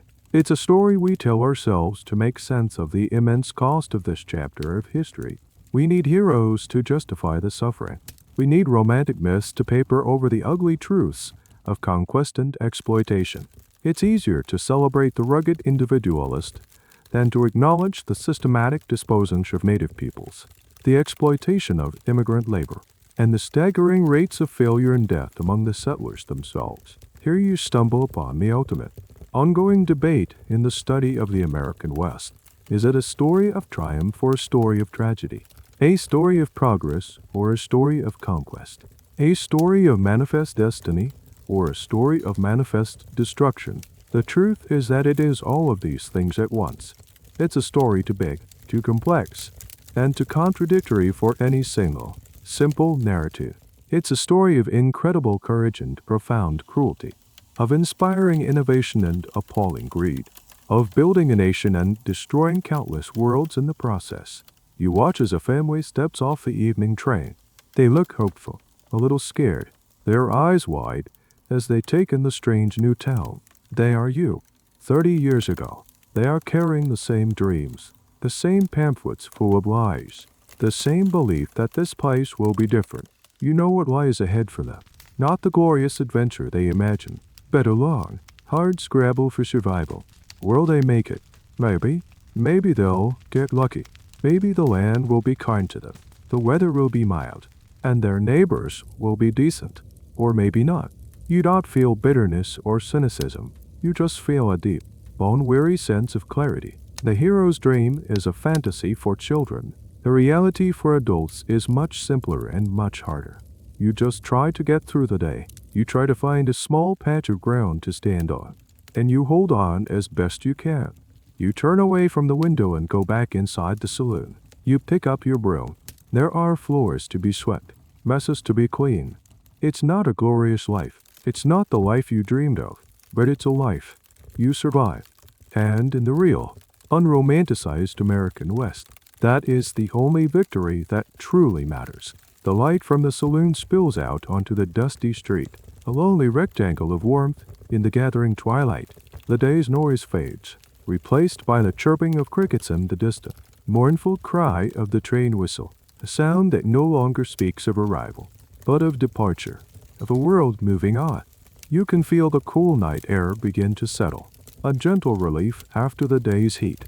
The sharp edges of the towns often in the dusk, the harsh lines of the wooden buildings blurring into the deep blue of the evening sky. You are there, in that quiet moment, feeling the gentle rhythm of your own breathing. The frantic struggle is past. The desperate fight for tomorrow has eased, just for tonight, into a calm acceptance of the now. The ghosts of the trail, the faces of the lost, they are still with you, but their whispers have grown faint, like echoes in a deep canyon. They are part of the landscape now, part of the soil beneath your feet, part of the story that the wind tells as it eyes through the prairie grass. You can almost feel the gentle rocking of the wagon, not as a torment, but as a distant, half-forgotten lullaby. The vast, star-dusted sky of the plains unfolds in your mind's eye, no longer a symbol of oppressive emptiness, but of a deep, profound peace. You are drifting now, on a slow, easy current, away from the harsh glare of history and into the soft, forgiving landscape of a dream. Let the story fade. Let the dust settle. There is nothing left to fight, nothing left to fear. There is only the quiet, the calm, and the gentle pull of a deep and peaceful sleep.